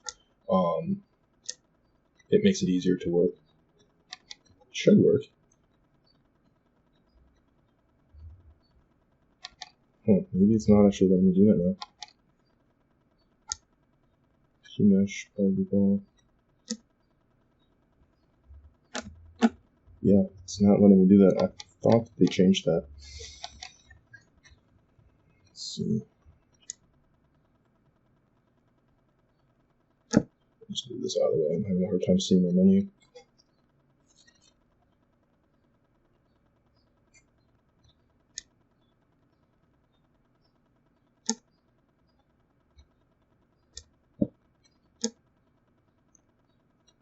There we go. Okay.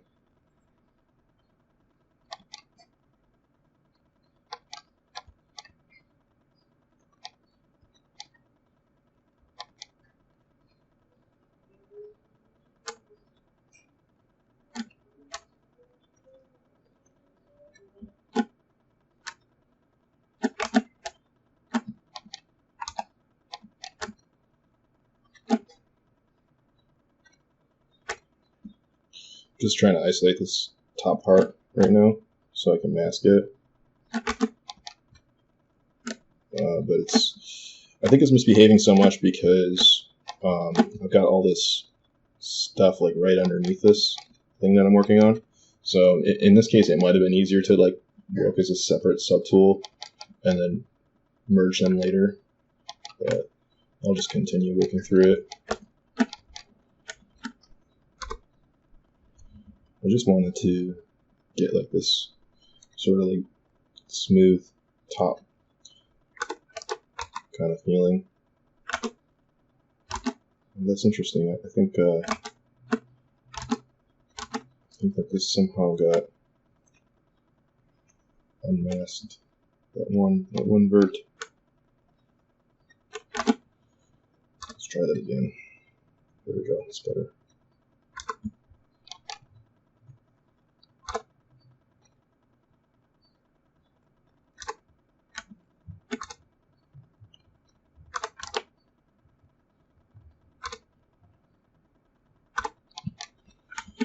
Okay.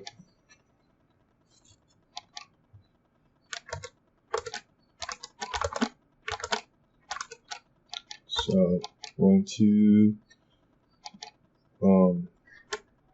here's like a nice handy one too.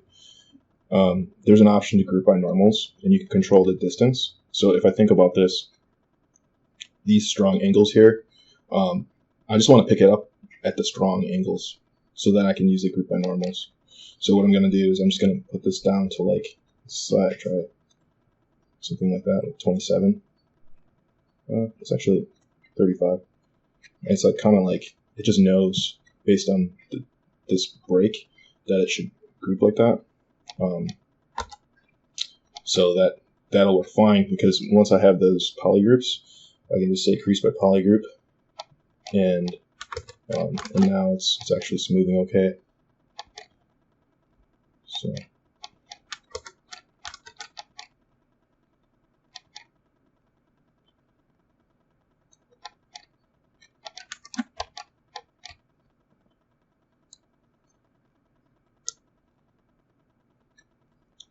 let's try some slice.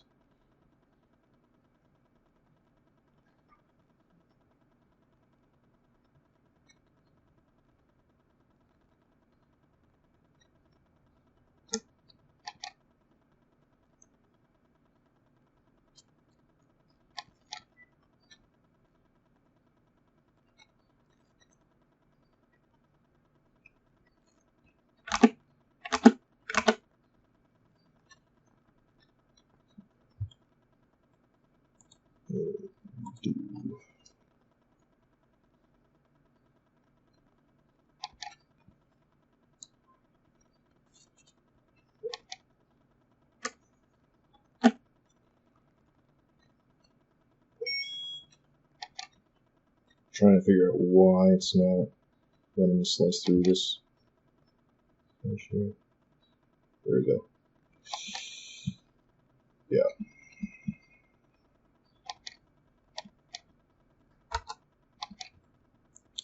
I can actually like connect these two if I hit bridge by the vert.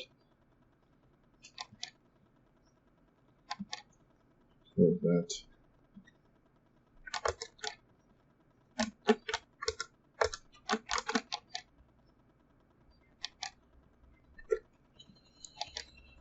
Okay, so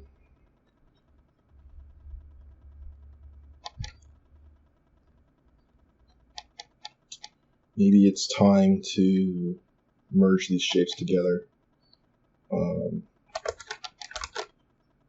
Yeah, let's just go for it. So I'm going to say, so I have the dynamic on. If I hit apply, it's gonna just make sure that essentially it's taken our low poly and given us all these, it's committed these subdivision levels. I'm going to, sometimes it's easier for me, you know, if the poly groups are acting up and it's not respecting that, I'll literally just like grab some faces like that, and then I'll just say grow all, and that's an easy way to just select that.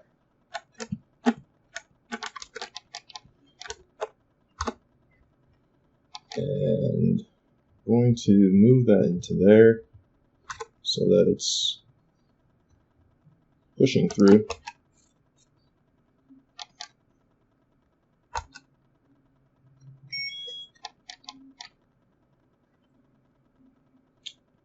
And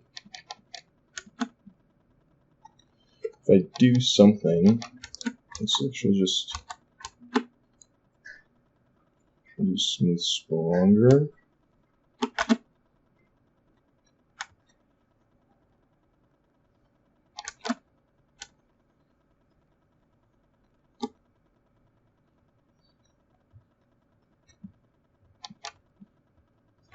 I don't know, it's actually not smoothing the way that I would like. I'm going to try flatten. Flatten's doing a better job. And then maybe I could alt smooth a little bit after. So that standard smooth wasn't behaving so well there. And that's just pushing over a little H polish. So you can see how like mixing the brushes can give you very clean results. You just kind of have to get used to them and know what to do with them. So I could literally go over here, grow all, and do the same thing. Flatten, running that over there, just sort of finessing that. And then if I want to bring it back a little harder, I'm using H polish and just pushing to that corner. But that's just kind of small stuff. It's not really a big deal right now. The thing that I wanted to do at this point was to, because this looks like it's like one piece, is to merge these two pieces together with just a high Dynamesh. And before Dynameshing, it's always good to save. So I'll just go ahead and do that in case we crash.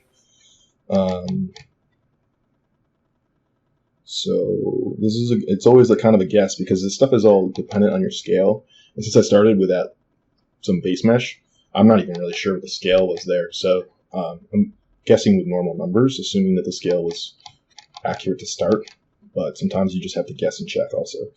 So I'll put it to about 1,000 and hit Dynamesh. I don't want to do that. So that's not enough, obviously. So undo it. I could delete lower. So at this point, if I Dynamesh it, I am committing to this. So sometimes, you know, you want to see. I still have those there. So maybe I just dupe it just in case. Or you can do iterative saves on your Z tool, so you can go back as well. But I'm gonna delete lower on this guy, and then try a higher Dynamesh. Let's try like 3,000, which I feel is like way too high in most cases, but based on the scale of this stuff, maybe that's the right number. Okay, that's not bad. I kind of would like a little bit better resolution though. Let's try 4,000.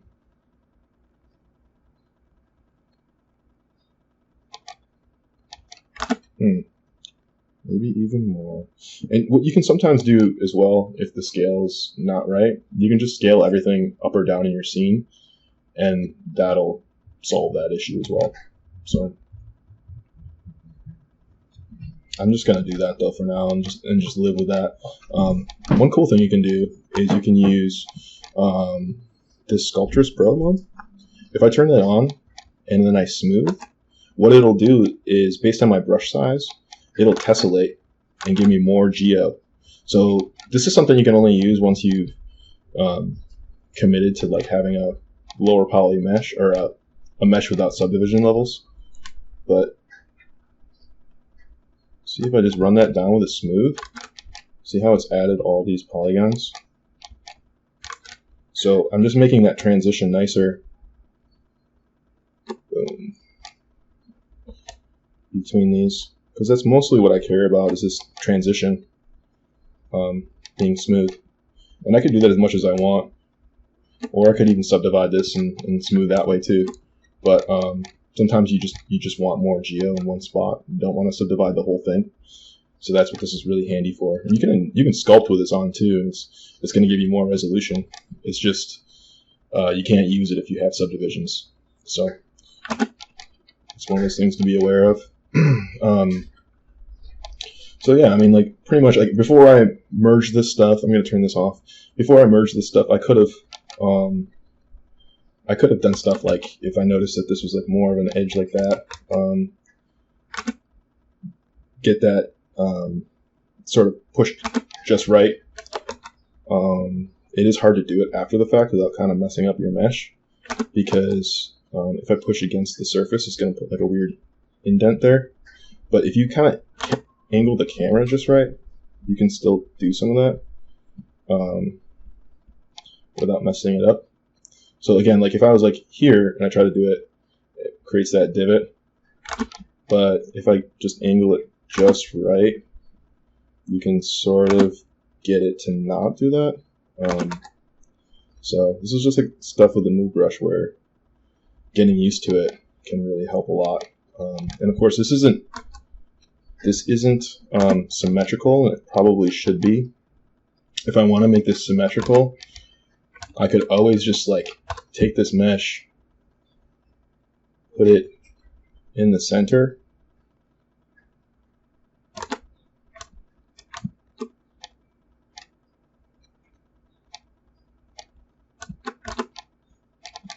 like so,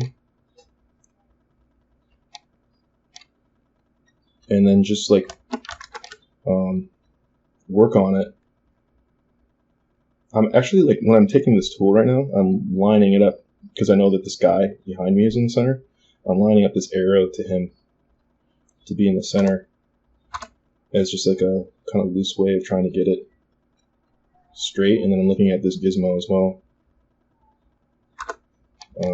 And then basically, like, to test, is it symmetrical, you would use mirror and weld. So you could mirror and weld and then fix it. See? So because I mirror and welded like that, then I know it is actually symmetrical. Move it over a little bit.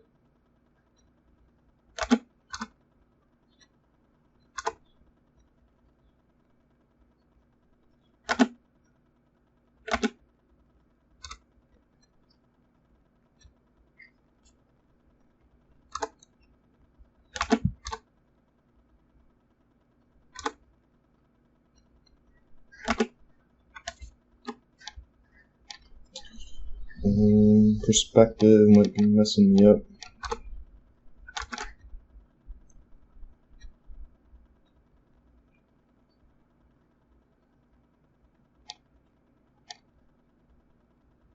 I don't know, it seems pretty...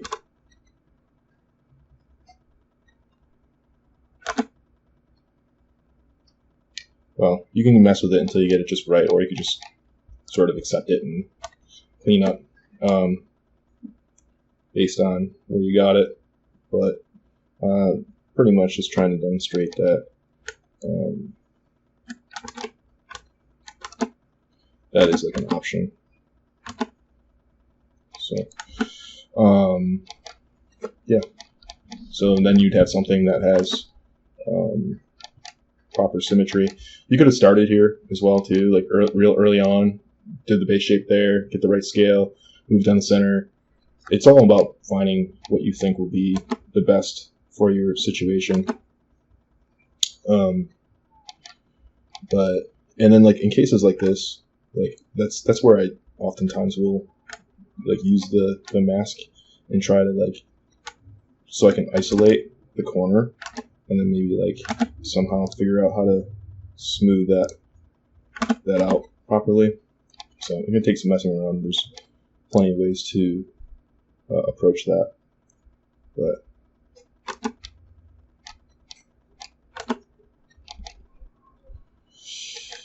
yeah. Let's see.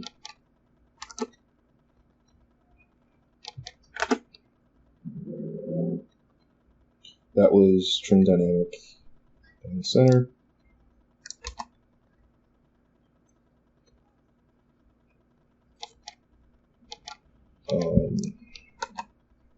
AM standard with a lower intensity.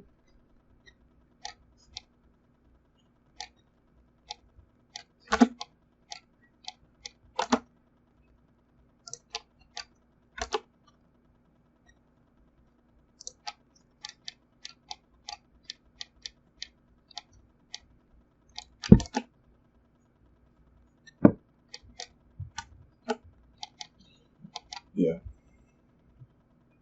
And you can always auto retopologize, come back to stuff, go back to your original one if something's not working, kind of like do it over again. It all really depends like how clean you need it to be. So another thing I wanted to show was, well, maybe you could just do a real quick little indent here. Part of the reason why I wanted symmetry for this.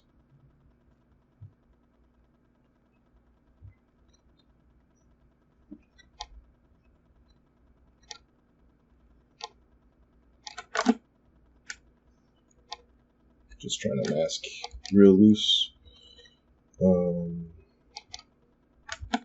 Actually, let's just divide it one more time, 2 times, to show how you can sort of just like mask things loosely.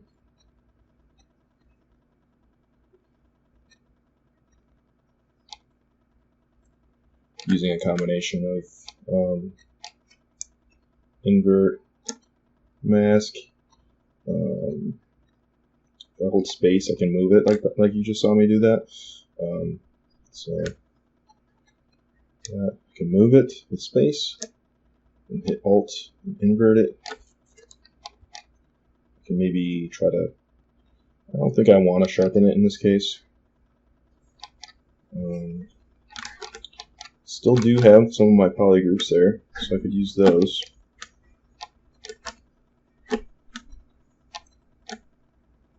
Maybe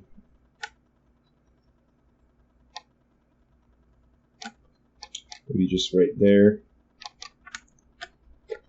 So I can hide this. And just like a big move brush, you could move stuff around.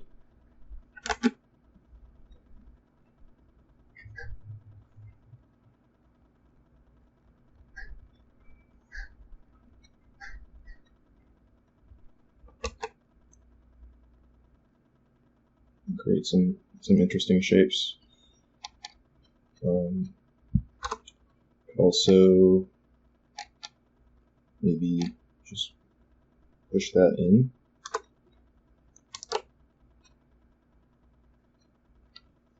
Something like that.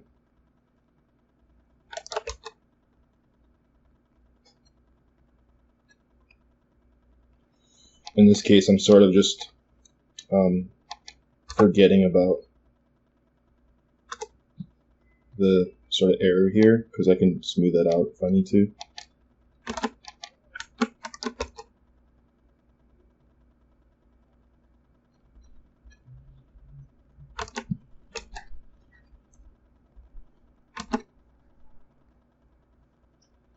That is H polish and then smoothing.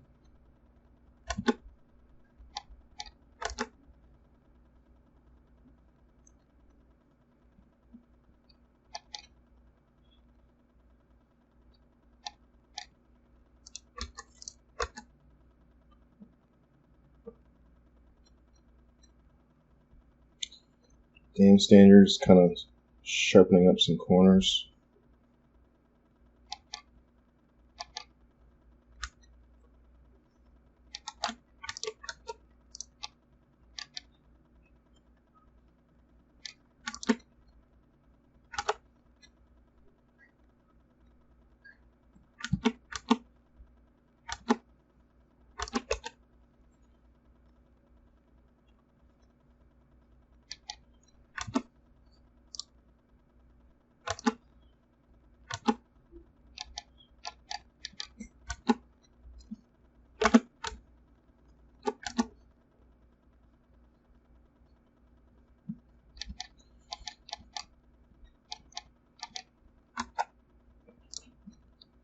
With the Sculptress Pro mode, smoothing, I'll just sort of like clean this stuff up. Oh, actually, do I have? Oh yeah, I guess I have some subdivisions, so it's not. I want to delete lower on that. Yeah, Sculptress Pro will only work if you have no subdivision levels.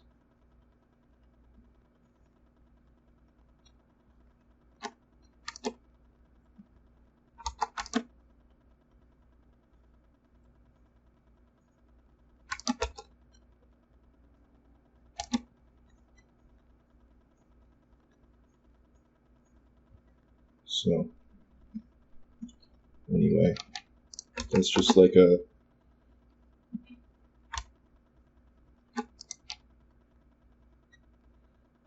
really easy way to just mask stuff. And depending on like what you're masking, it can be a lot easier than sort of this example.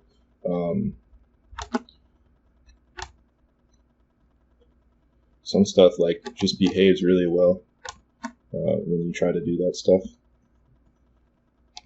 Sometimes I'll just use like a trim dynamic and just run down an edge to like get a bevel on there. If for some reason it's not behaving so well, you can always like Dynamesh, and sometimes that will help the GL too.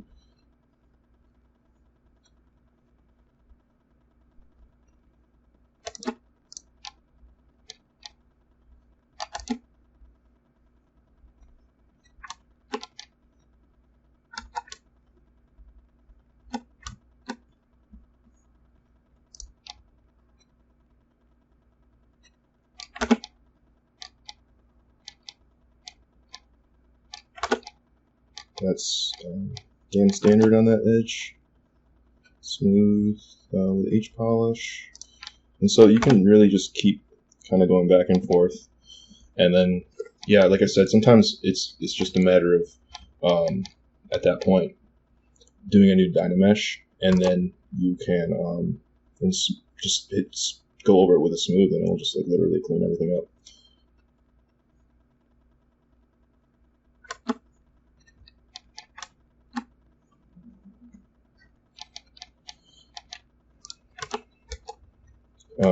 So like in this part here, if I notice that that's a little like wobbly, I can mask those edges and then mask this here.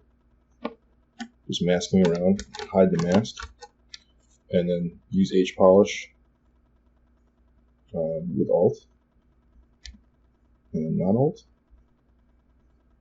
and then that just kind of cleans it up. So you can, if you mask things intelligently, you can really like smooth things out that are pretty hard to get at without messing something else up, right? So, but this is kind of like getting to the point where it's just like a lot of noodling, so I'll move on. Again, you can use all these different techniques to try to clean things up more and more and more to get it perfect if you want. You could even come in here and auto retopologize it and use dynamic subdivision levels to like get it perfect if you need to, which is like not that hard to do really. Now that you know how to do that with polygroups and stuff, you could let it kind of auto retopologize and it does the work for you for the most part. But then another thing you can do is, I just want to show an example of using the alphas in a way that, or rather, how you can mask something in a way and it will just be a little easier to deal with. If I go to the mask and let's turn on some drag rec and let's choose an alpha. Just like this dot, maybe change this focal shift to -100, so we get like a really hard edge like that. Maybe just to show you, it's just, not really in that concept, but again, if I turn off the mask, it's just so much nicer to see this like real time. So, without being distracted by that mask. But what I was able to do there is just with the move tool, with just regular moving, but then hold Alt, it moves it on the normals. So in that case, this is a little bit more complex of a shape to cut out like I did. So it's definitely more difficult, and there's different ways to attack that. Like probably the way that I did it was not the best way, but you could also, like in some cases, it's super easy to do that. Like let's try.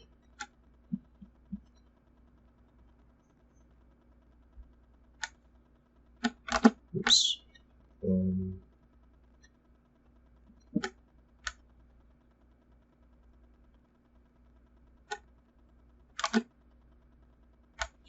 Actually, I'll turn that off and go back to lasso.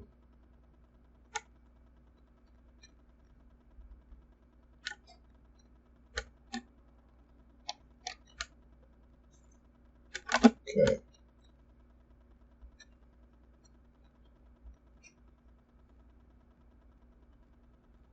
Just to show you how you can create, like sometimes it's hard to find the right alpha for something like this, but if I just select something and then deselect like this, you can get like a long shape that might be harder for you to get. If I go to mask, sharpen mask, that might help. Invert, hide the mask, huge brush.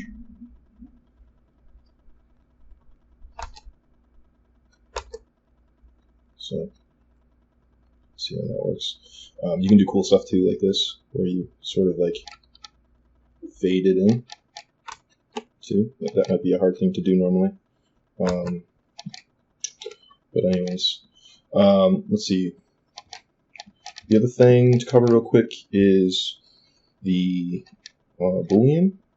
So since I don't have any subdivision levels on this, that should be easy enough to do. They made dealing with Booleans a lot easier.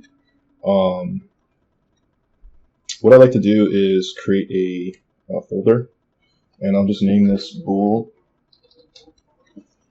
Enter. That's my Boolean folder.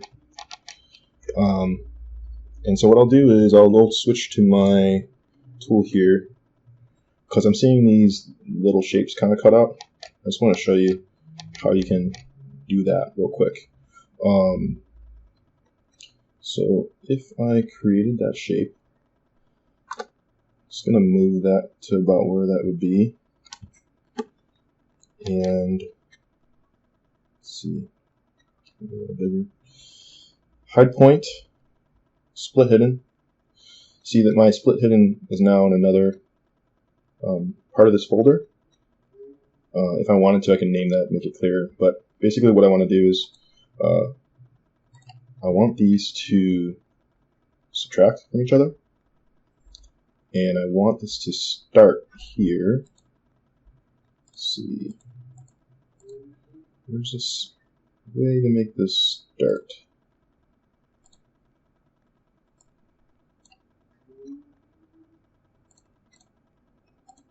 There we go. Okay, so I just had to click over here. And you should see start. So that means it's going to start this action here of subtracting this if it's a Boolean. So I'm going to hide our guy. And if I turn on live Boolean, see how that's showing us. Let me turn off the gloves too. So that is going to make like a super clean Boolean for me.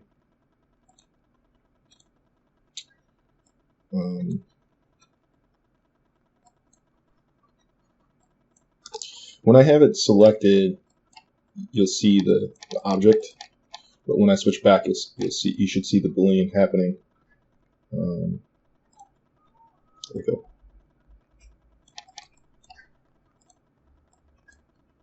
Oh yeah, there we go.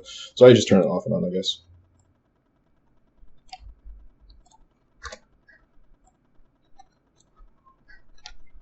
So this is a neat way to work because it's non-destructive until you commit the Boolean. And the reason why I put it in the folder is it will, this basically I can just go Boolean this folder afterwards. So with this selected, well, actually I'm going to drop, since I have symmetry on, I'm going to drop this in there to make this other guy. So we got that there. Don't need it so big. Just move it over here, turn live Boolean on. Okay.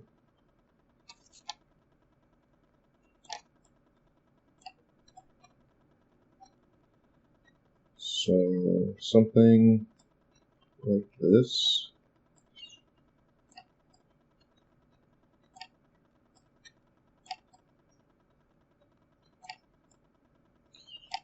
So you literally just move it to where you want it, change the size of it, and you can see the Boolean the whole time. So this might have been like a cleaner way to do this part in here than the way that I did it. But you can see you can kind of brute force stuff too. It just depends on how clean things need to be for you. If I want to get like a nice, oh, by the way, if I go to like isolate selection, I can see these again automatically, so that's sometimes a good way to do it. If I actually, let's leave that there and see, I think actually this is one of those instances I think using inflate will work for me. Yeah. So I can just deflate it down. So essentially what I'm trying to do is create a like a bevel here. So see what I mean? So I want to go the opposite way, like that sort of, right? And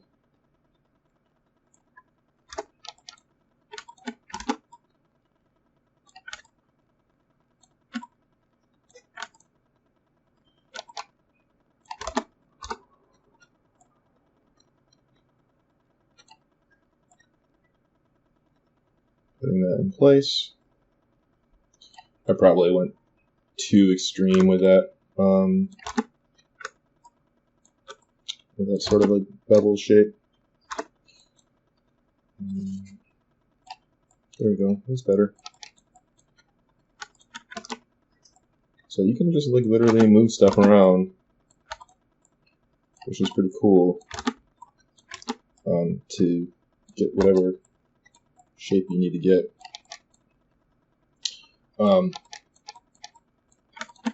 So whenever you're ready to commit this thing, maybe I'll just do like one little extra, just so you can see how neat this is. So I'm going to go back to my insert brushes, and drop this in there. A little hard to see right now since it's just on the surface. Oh, and also like this, so this is not behaving well because the symmetry again. So what I might do here is I'm just going to Just go delete hidden, because I can always just like bring it back. And now I can scale things properly. Let's see, just create that shape very easily.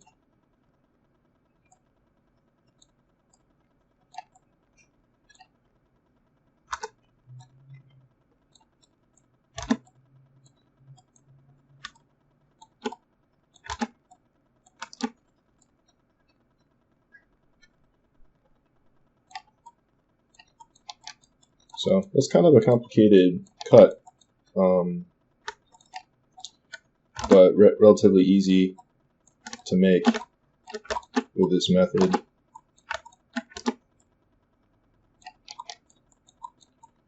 So, and it's cool too, because like if I'm like, oh shoot, I should have, you know, rotated that in more. That's pretty easy to do. Just have to select this whole thing. I can rotate it around. That would be really difficult to do if you've committed that somewhere, like with a different method. By the way, like you can always do, you can use morph targets to undo things, save states, layers. That's also good ways of working more non-destructive. If you find like, had I like used a morph target, I could have just like erased these details. I could also use history recall to do that as well. But look up history recall. That's a good way to do morph target things if you forgot to set a morph target. That could potentially solve that if you feel like, oh, I shouldn't have put this circle so close to this one. But yeah, now that I have this there, I can do mirror and weld. I got it mirrored again. And yeah, and you can just keep building things up. I could, instead of subtracting only, I can use additions. So I could do a, let's just show that real quick. Do an addition there. Do hide point. So what's happening is I added this one. You can't see it because it's covered by the other one. But if I split hidden now, it's going to be its own piece here. And then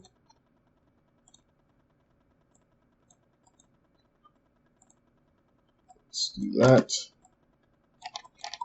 And so now this is more of an addition.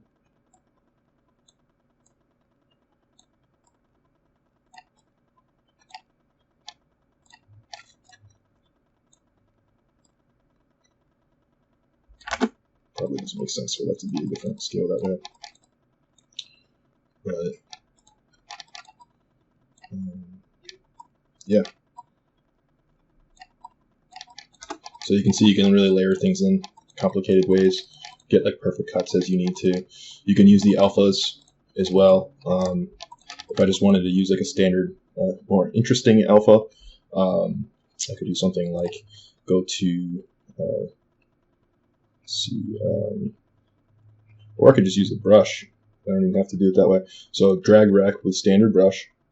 By the way, the thing that I'm showing you now is going to be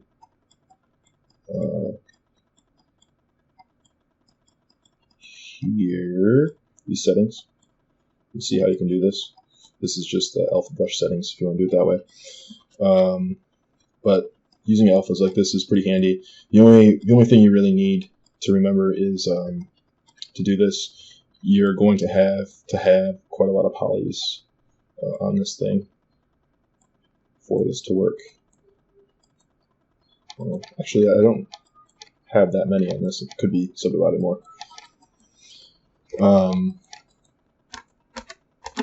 So yeah, before I commit these booleans, show you this real quick. So alpha, and I added some of these alphas to the regular alpha pack. I explain how to do that in the doc. Really easy stuff, but just as like a cool one you can see. Select that. The key is focal shift. If you add it like this. And turn the power up.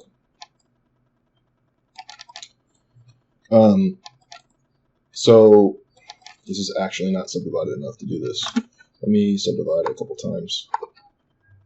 So now we're at 2 million. This should be much better. And that actually might be some of the reason why I was struggling with some of that stuff too. See how crisp that is? So the focal shift is going to be your friend, and like basically it's sometimes things might come in like it's pushing in a weird way. You can see that it's kind of doing that here. But if I focal shift all the way like this, there won't be that same kind of fall off. So it should actually become like a flat surface and not like push in weirdly because there's a fall off on the brush by default. See how there's these little bit of jaggies? If I just had a little bit of a dither on the alpha, that would solve that, and it would be annoying to go and do that in Photoshop. But fortunately, you can just do that right here on the alpha itself, which is really cool. If I just add like a blur of 1, I'll undo that. See, it's coming in a lot smoother. I could maybe try it again, or I could subdivide it more, but just take some playing around to sort of figure that out. But you can see how with just these alphas, you can get really, really clean shapes too. Of course, you can just use a lazy radius and try to cleanly connect some of these things with a small brush. That.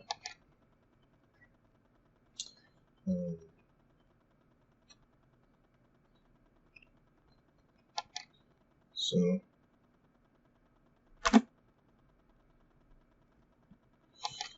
add as much detail as you want this way, a relatively clean way. It all depends on how careful you want to be too. So sometimes, like it's easier for me to like mask an area, and then I'll hide that. Just it's like easier to get that clean notch over. Yeah, so I'm gonna go ahead and just for good measure, I can see that line there.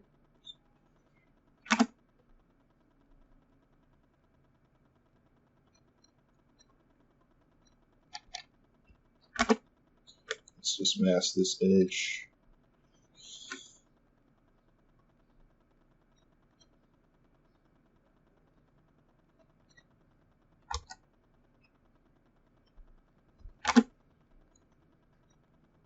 Yeah. Sometimes I'll kind of mess with it later and just kind of use a move brush again, just push it into place.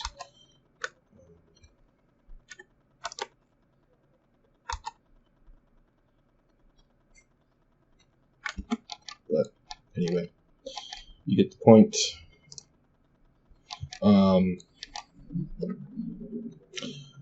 So this hasn't been committed yet, so let's just go ahead and commit this. So anything in the folder, if I click on the gear, go to Boolean folder. It's going to perform the operation. It will kick out a version of this that is Booleaned. So it's a little confusing when you first see this, but if I click on that, you'll see this is the Boolean mesh. And super clean, wonderful. These edges that are razor sharp, the way that I like to clean those up is Sculptress Pro. By the way, I can turn on that symmetry again. It's a nice thing about being symmetrical. Let's just mask these so I don't want them to fall apart on me.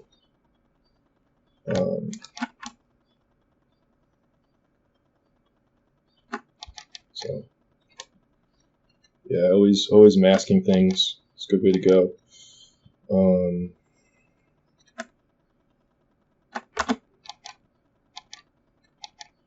Oh yeah, that's interesting. So one thing that you're noticing here, you probably noticed, is that because this is like so low poly, it's acting up on me. So it's doing that when I smooth it. So it's pretty easy to solve that problem. I just need to add some subdivisions on this boolean. So let's just turn that off. Go back to the before we perform the boolean, and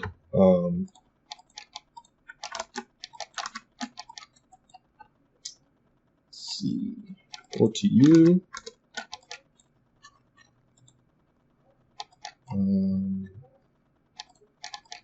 So these ones here, I'm gonna do real quick group by normals, crease polygroup, dynamic subdivision level, switch it to crease of 3, smooth 5.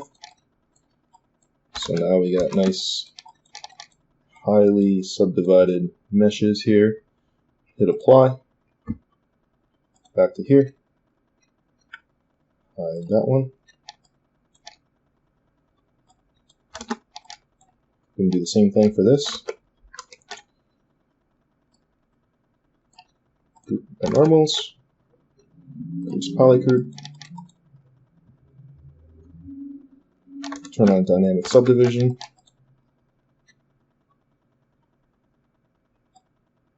crease of 3, turn it to 5, lots of subdivisions, apply. So now these are high poly meshes that will smooth better once we do the Boolean operation. I'm just going to go here and delete this. Okay, you'll see the difference now.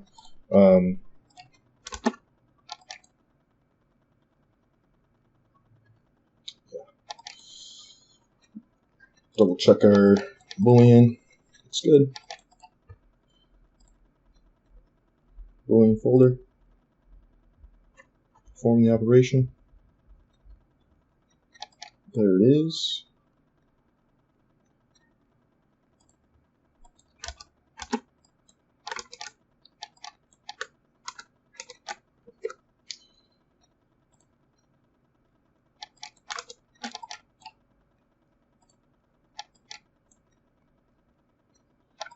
Oh, that's interesting. I don't think... Oh, okay. So that somehow got excluded. Let's go back here.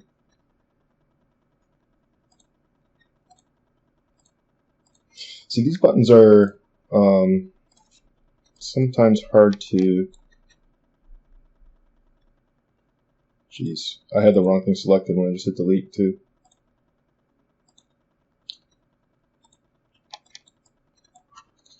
Yeah, unfortunately, sometimes these buttons are hard to press. I'm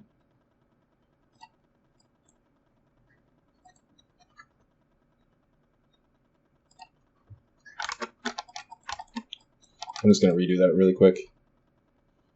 Drop this.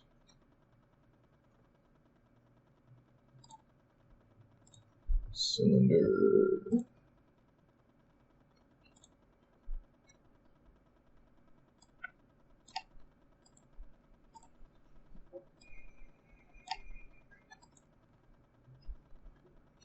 Delete all.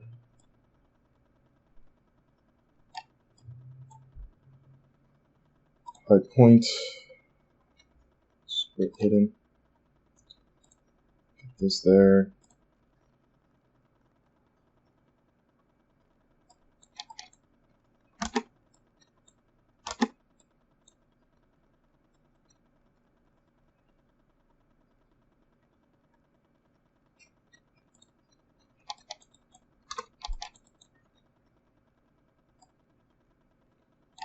Just trying to get this back to the way it was because I deleted that subtool by accident.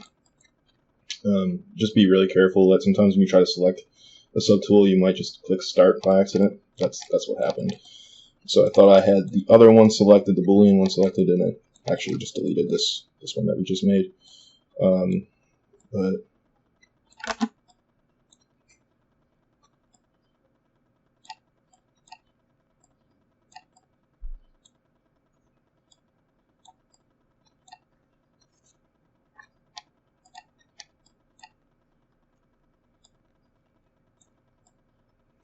I'll just put that back there roughly. And I'm just going to run through this one more time.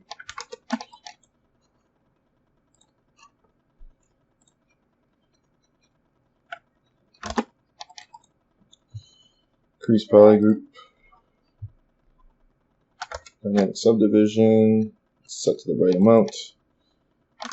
So that looks good. Apply. And I'm going to delete the lower. That's what I needed to do last time.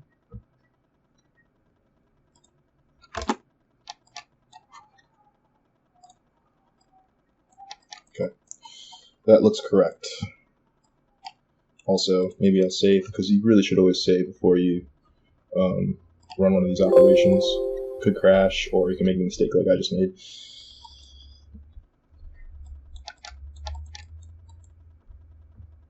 Okay. This got turned off from Union again, it looks like.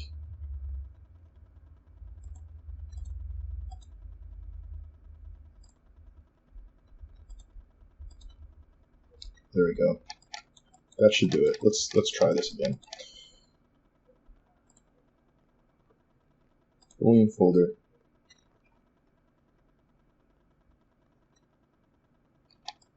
Okay. This is when it says umesh, that's the one that the Boolean that it just made.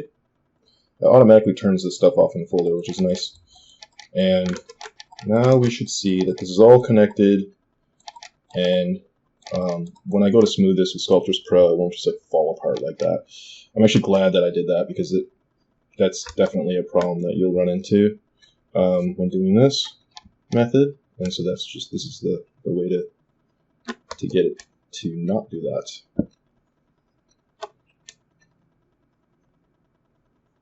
So Sculptris Pro on, I'm smoothing out these edges.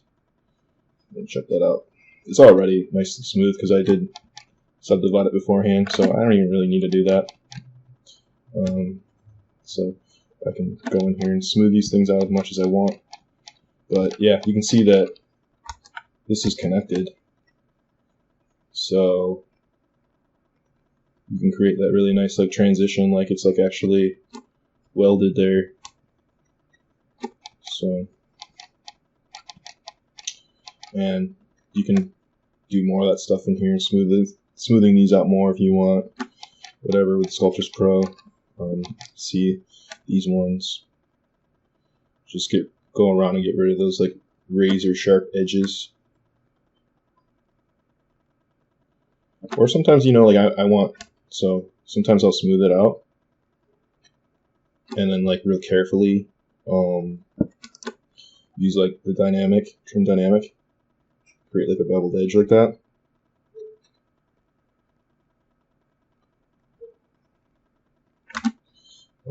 It's just really a matter of being careful when you do it. It's sort of like sensitive to like the angle that you're doing it at, so sometimes you, like in this kind of case, you have to keep rotating around and making sure you get like a decent angle. And then usually after I use trim dynamic, I'll clean it up with H polish. Just run over that again, like that.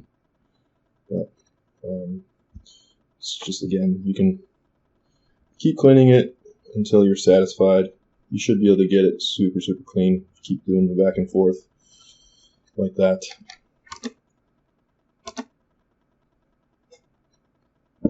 So that would be like your nice beveled edge if you want it.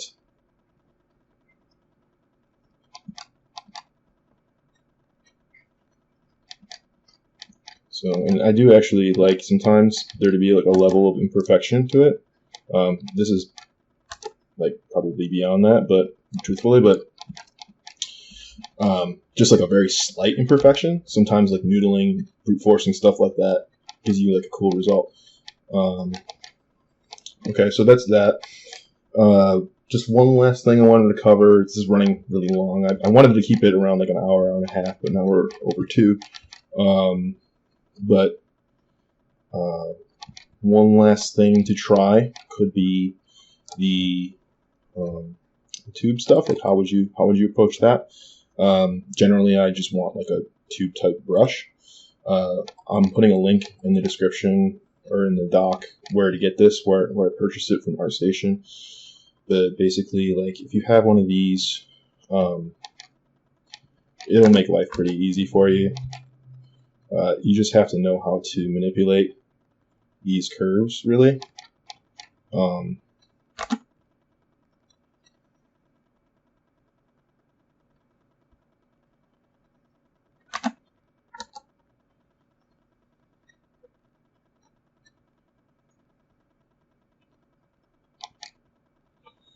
So I'm just drawing this out, and this stuff takes some playing around with. I have some common use shortcuts in the menu here, like for curves specifically. So I've got like lock start, which is a good idea in this case. Snap, liquid, all these ones. You should get used to them because you really can do a lot with them. And just trying to bring this to the middle to connect, sort of.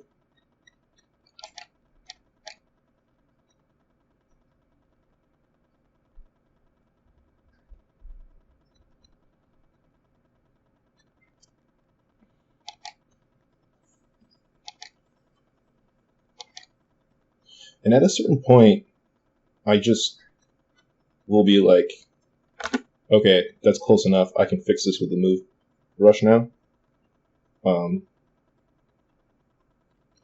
So that's always an option.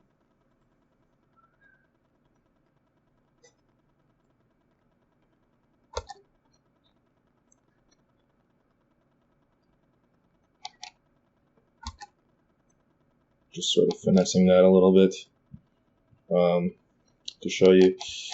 Okay, so then when I want to commit it, I just click outside somewhere, and that'll get rid of that curve. And then could just say I'd like to have that a little bit more sharp at the edge, and just move it around a little bit.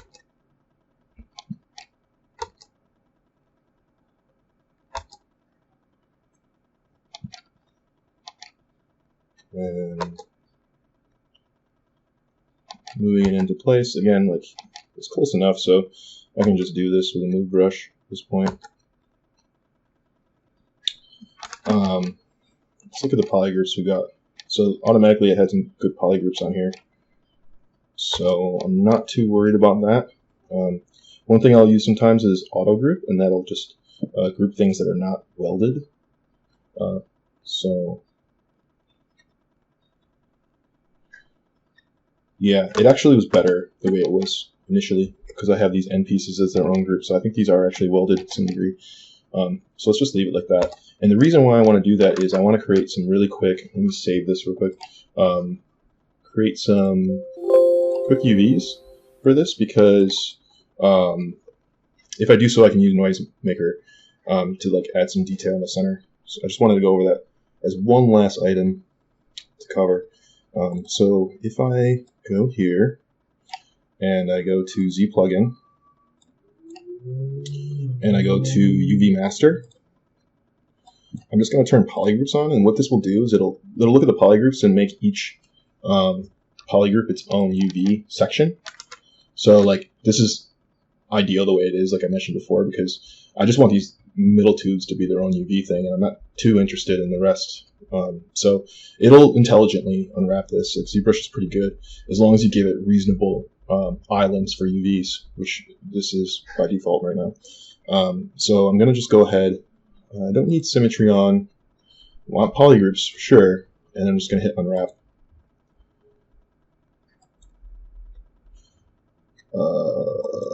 So that was a mistake, because I'm just realizing now that I had this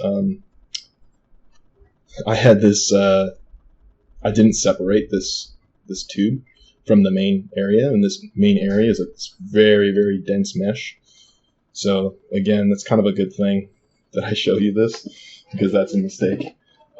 But this time I did actually save beforehand, so I'm just going to exit Zbrush,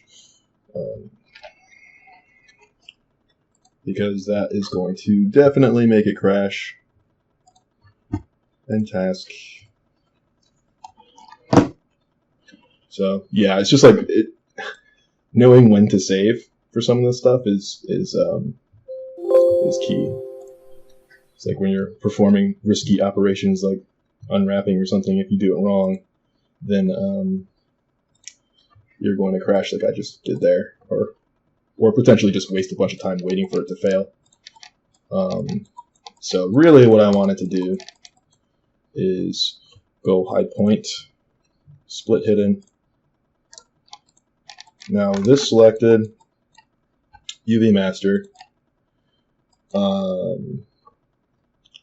Z plugin, UV master, no symmetry, polygroups on. I think unwrap should do it. It looks like it unwrapped. If I hit flatten, I can actually see did it unwrap, and you can see that it did. So I'm going to, and that's pretty good unwrapping, you know. Unflatten. And now I'm going to subdivide this a few times. I want to get it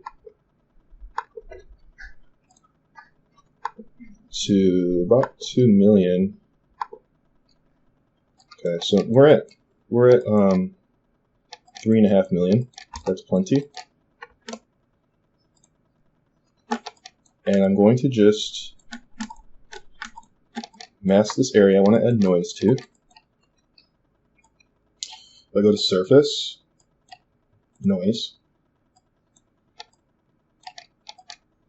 The navigation here is kind of weird. You want to click on, you want to actually like just, because you can't use the tools in here, you want to just click right on the object when you zoom, because that'll keep you from zooming off somewhere where you're somewhere crazy and like lose your model. If you ever do, just hit frame and it'll get you back. Then we're going to go to, so this is interesting because it automatically adds like this randomness noise, and that's not what we want. First of all, this is on 3D. We want to use UVs, the UVs that we just created. That was why we created them. I don't think this is important, but this, well, we need to turn on the alpha first. So I'm just clicking on that, and then I'll go to, I'm just doing this off screen on my Windows, but the alphas that I link to is what I'm going to use in the dock. But I'm just going to use like a hex shape for now, and get closer so we can see what is going on. This mix basic noise. We don't want basic noise, so we just turn that off. And then turn the string up. And the alpha scale should be much smaller. Let's do something fairly obvious like that. And a cool thing about Noisemaker is it doesn't actually do the noise until you commit to it. Also, if you notice that it's doing this kind of like an angle here, I'm okay with that. But if I change the UVs, like so they're up and down, it would be running like completely vertical here. So you can control your UVs to behave the way you want. I think I'm going to go a little bit smaller. So you can really just load any kind of shape in here and tile it as you please. That's probably fine. And then I'm going to hit OK. But even when you hit OK, it doesn't commit it. You're just seeing like a preview of your mask or of your noise until you hit apply. So apply to mesh. So one thing that I recommend in this case is, I could say store morph target, so I could use a morph target if I want. Keeps it in this state. But also, if I turn layers on, I'm going to create a new layer, and now it's recording. I could name this if I want to, just like Noisemaker 01 or something. Go back to the surface, and let's just hit apply to mesh. So that's done. And if for some reason this isn't high enough res, I could just undo that and subdivide this one more time. Before I do that, I need to delete that. It won't let you subdivide if you have layers on. So go to geometry, divide.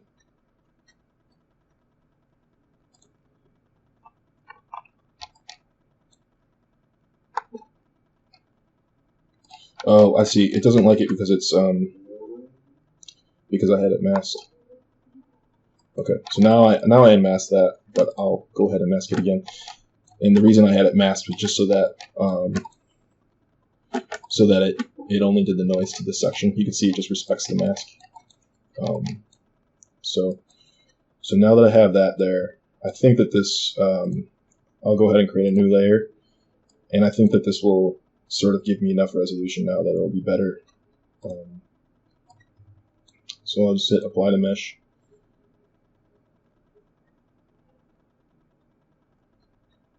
So that's been applied,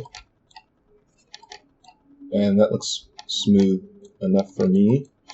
I probably could have smoothed the alpha somehow and gotten it a little bit better. But the key thing I wanted to show you is you can use any alpha you want. You can tile it how you want. And with a layer on, now I can turn that off and on. So it's also like non-destructive of that. I can also invert it. So let's say I didn't want it like that. If I put this to -1, see, now it's actually pushing out. And if I want it stronger, so say I wanted it in, but I wanted more of that, like a deeper cut, I can duplicate this as well. See that? So now I've got 2 of those on there, perfectly in line. And turn that off. See the difference? So on and even deeper. So that's pretty much it. And you can commit this and flatten layers and smooth or do whatever you want from there. You can see that now that I unmasked, the Noisemaker isn't on because I applied it. But these are sort of like the main ways that I like to do things in terms of working on hard surface. There's plenty of more things you can do. You could use like the micro mesh options and all kinds of like intuitive things, but or sometimes non-intuitive actually. But I feel like these things, it can be a little bit complicated, but once you sort of like go through the list that I've created here and you've looked at this stuff for a while, it gets easier all the time. And then you're just really like, okay, I have a few tricks up my sleeves of ways to handle these things, and you're problem solving and thinking, which one of these things is going to be the best? Is it better for me to use a Boolean? Is it faster for me just to use an alpha? Can I just mask it? Can I just brute force it with the sculpting tools? You can always start over again and retopologize and use dynamic subdivision levels. But this is pretty much it. I feel like, as sloppy as I did this, it looks kind of clean from a distance. So, yeah, hopefully you found this helpful. Sorry that I ran over so long. This is just a lot to cover. And I, of course, as always, I've ran into my fair share of issues showing you this. But yeah, make sure you email me or reach out to me. I'd be happy to answer questions if you have any. Thanks.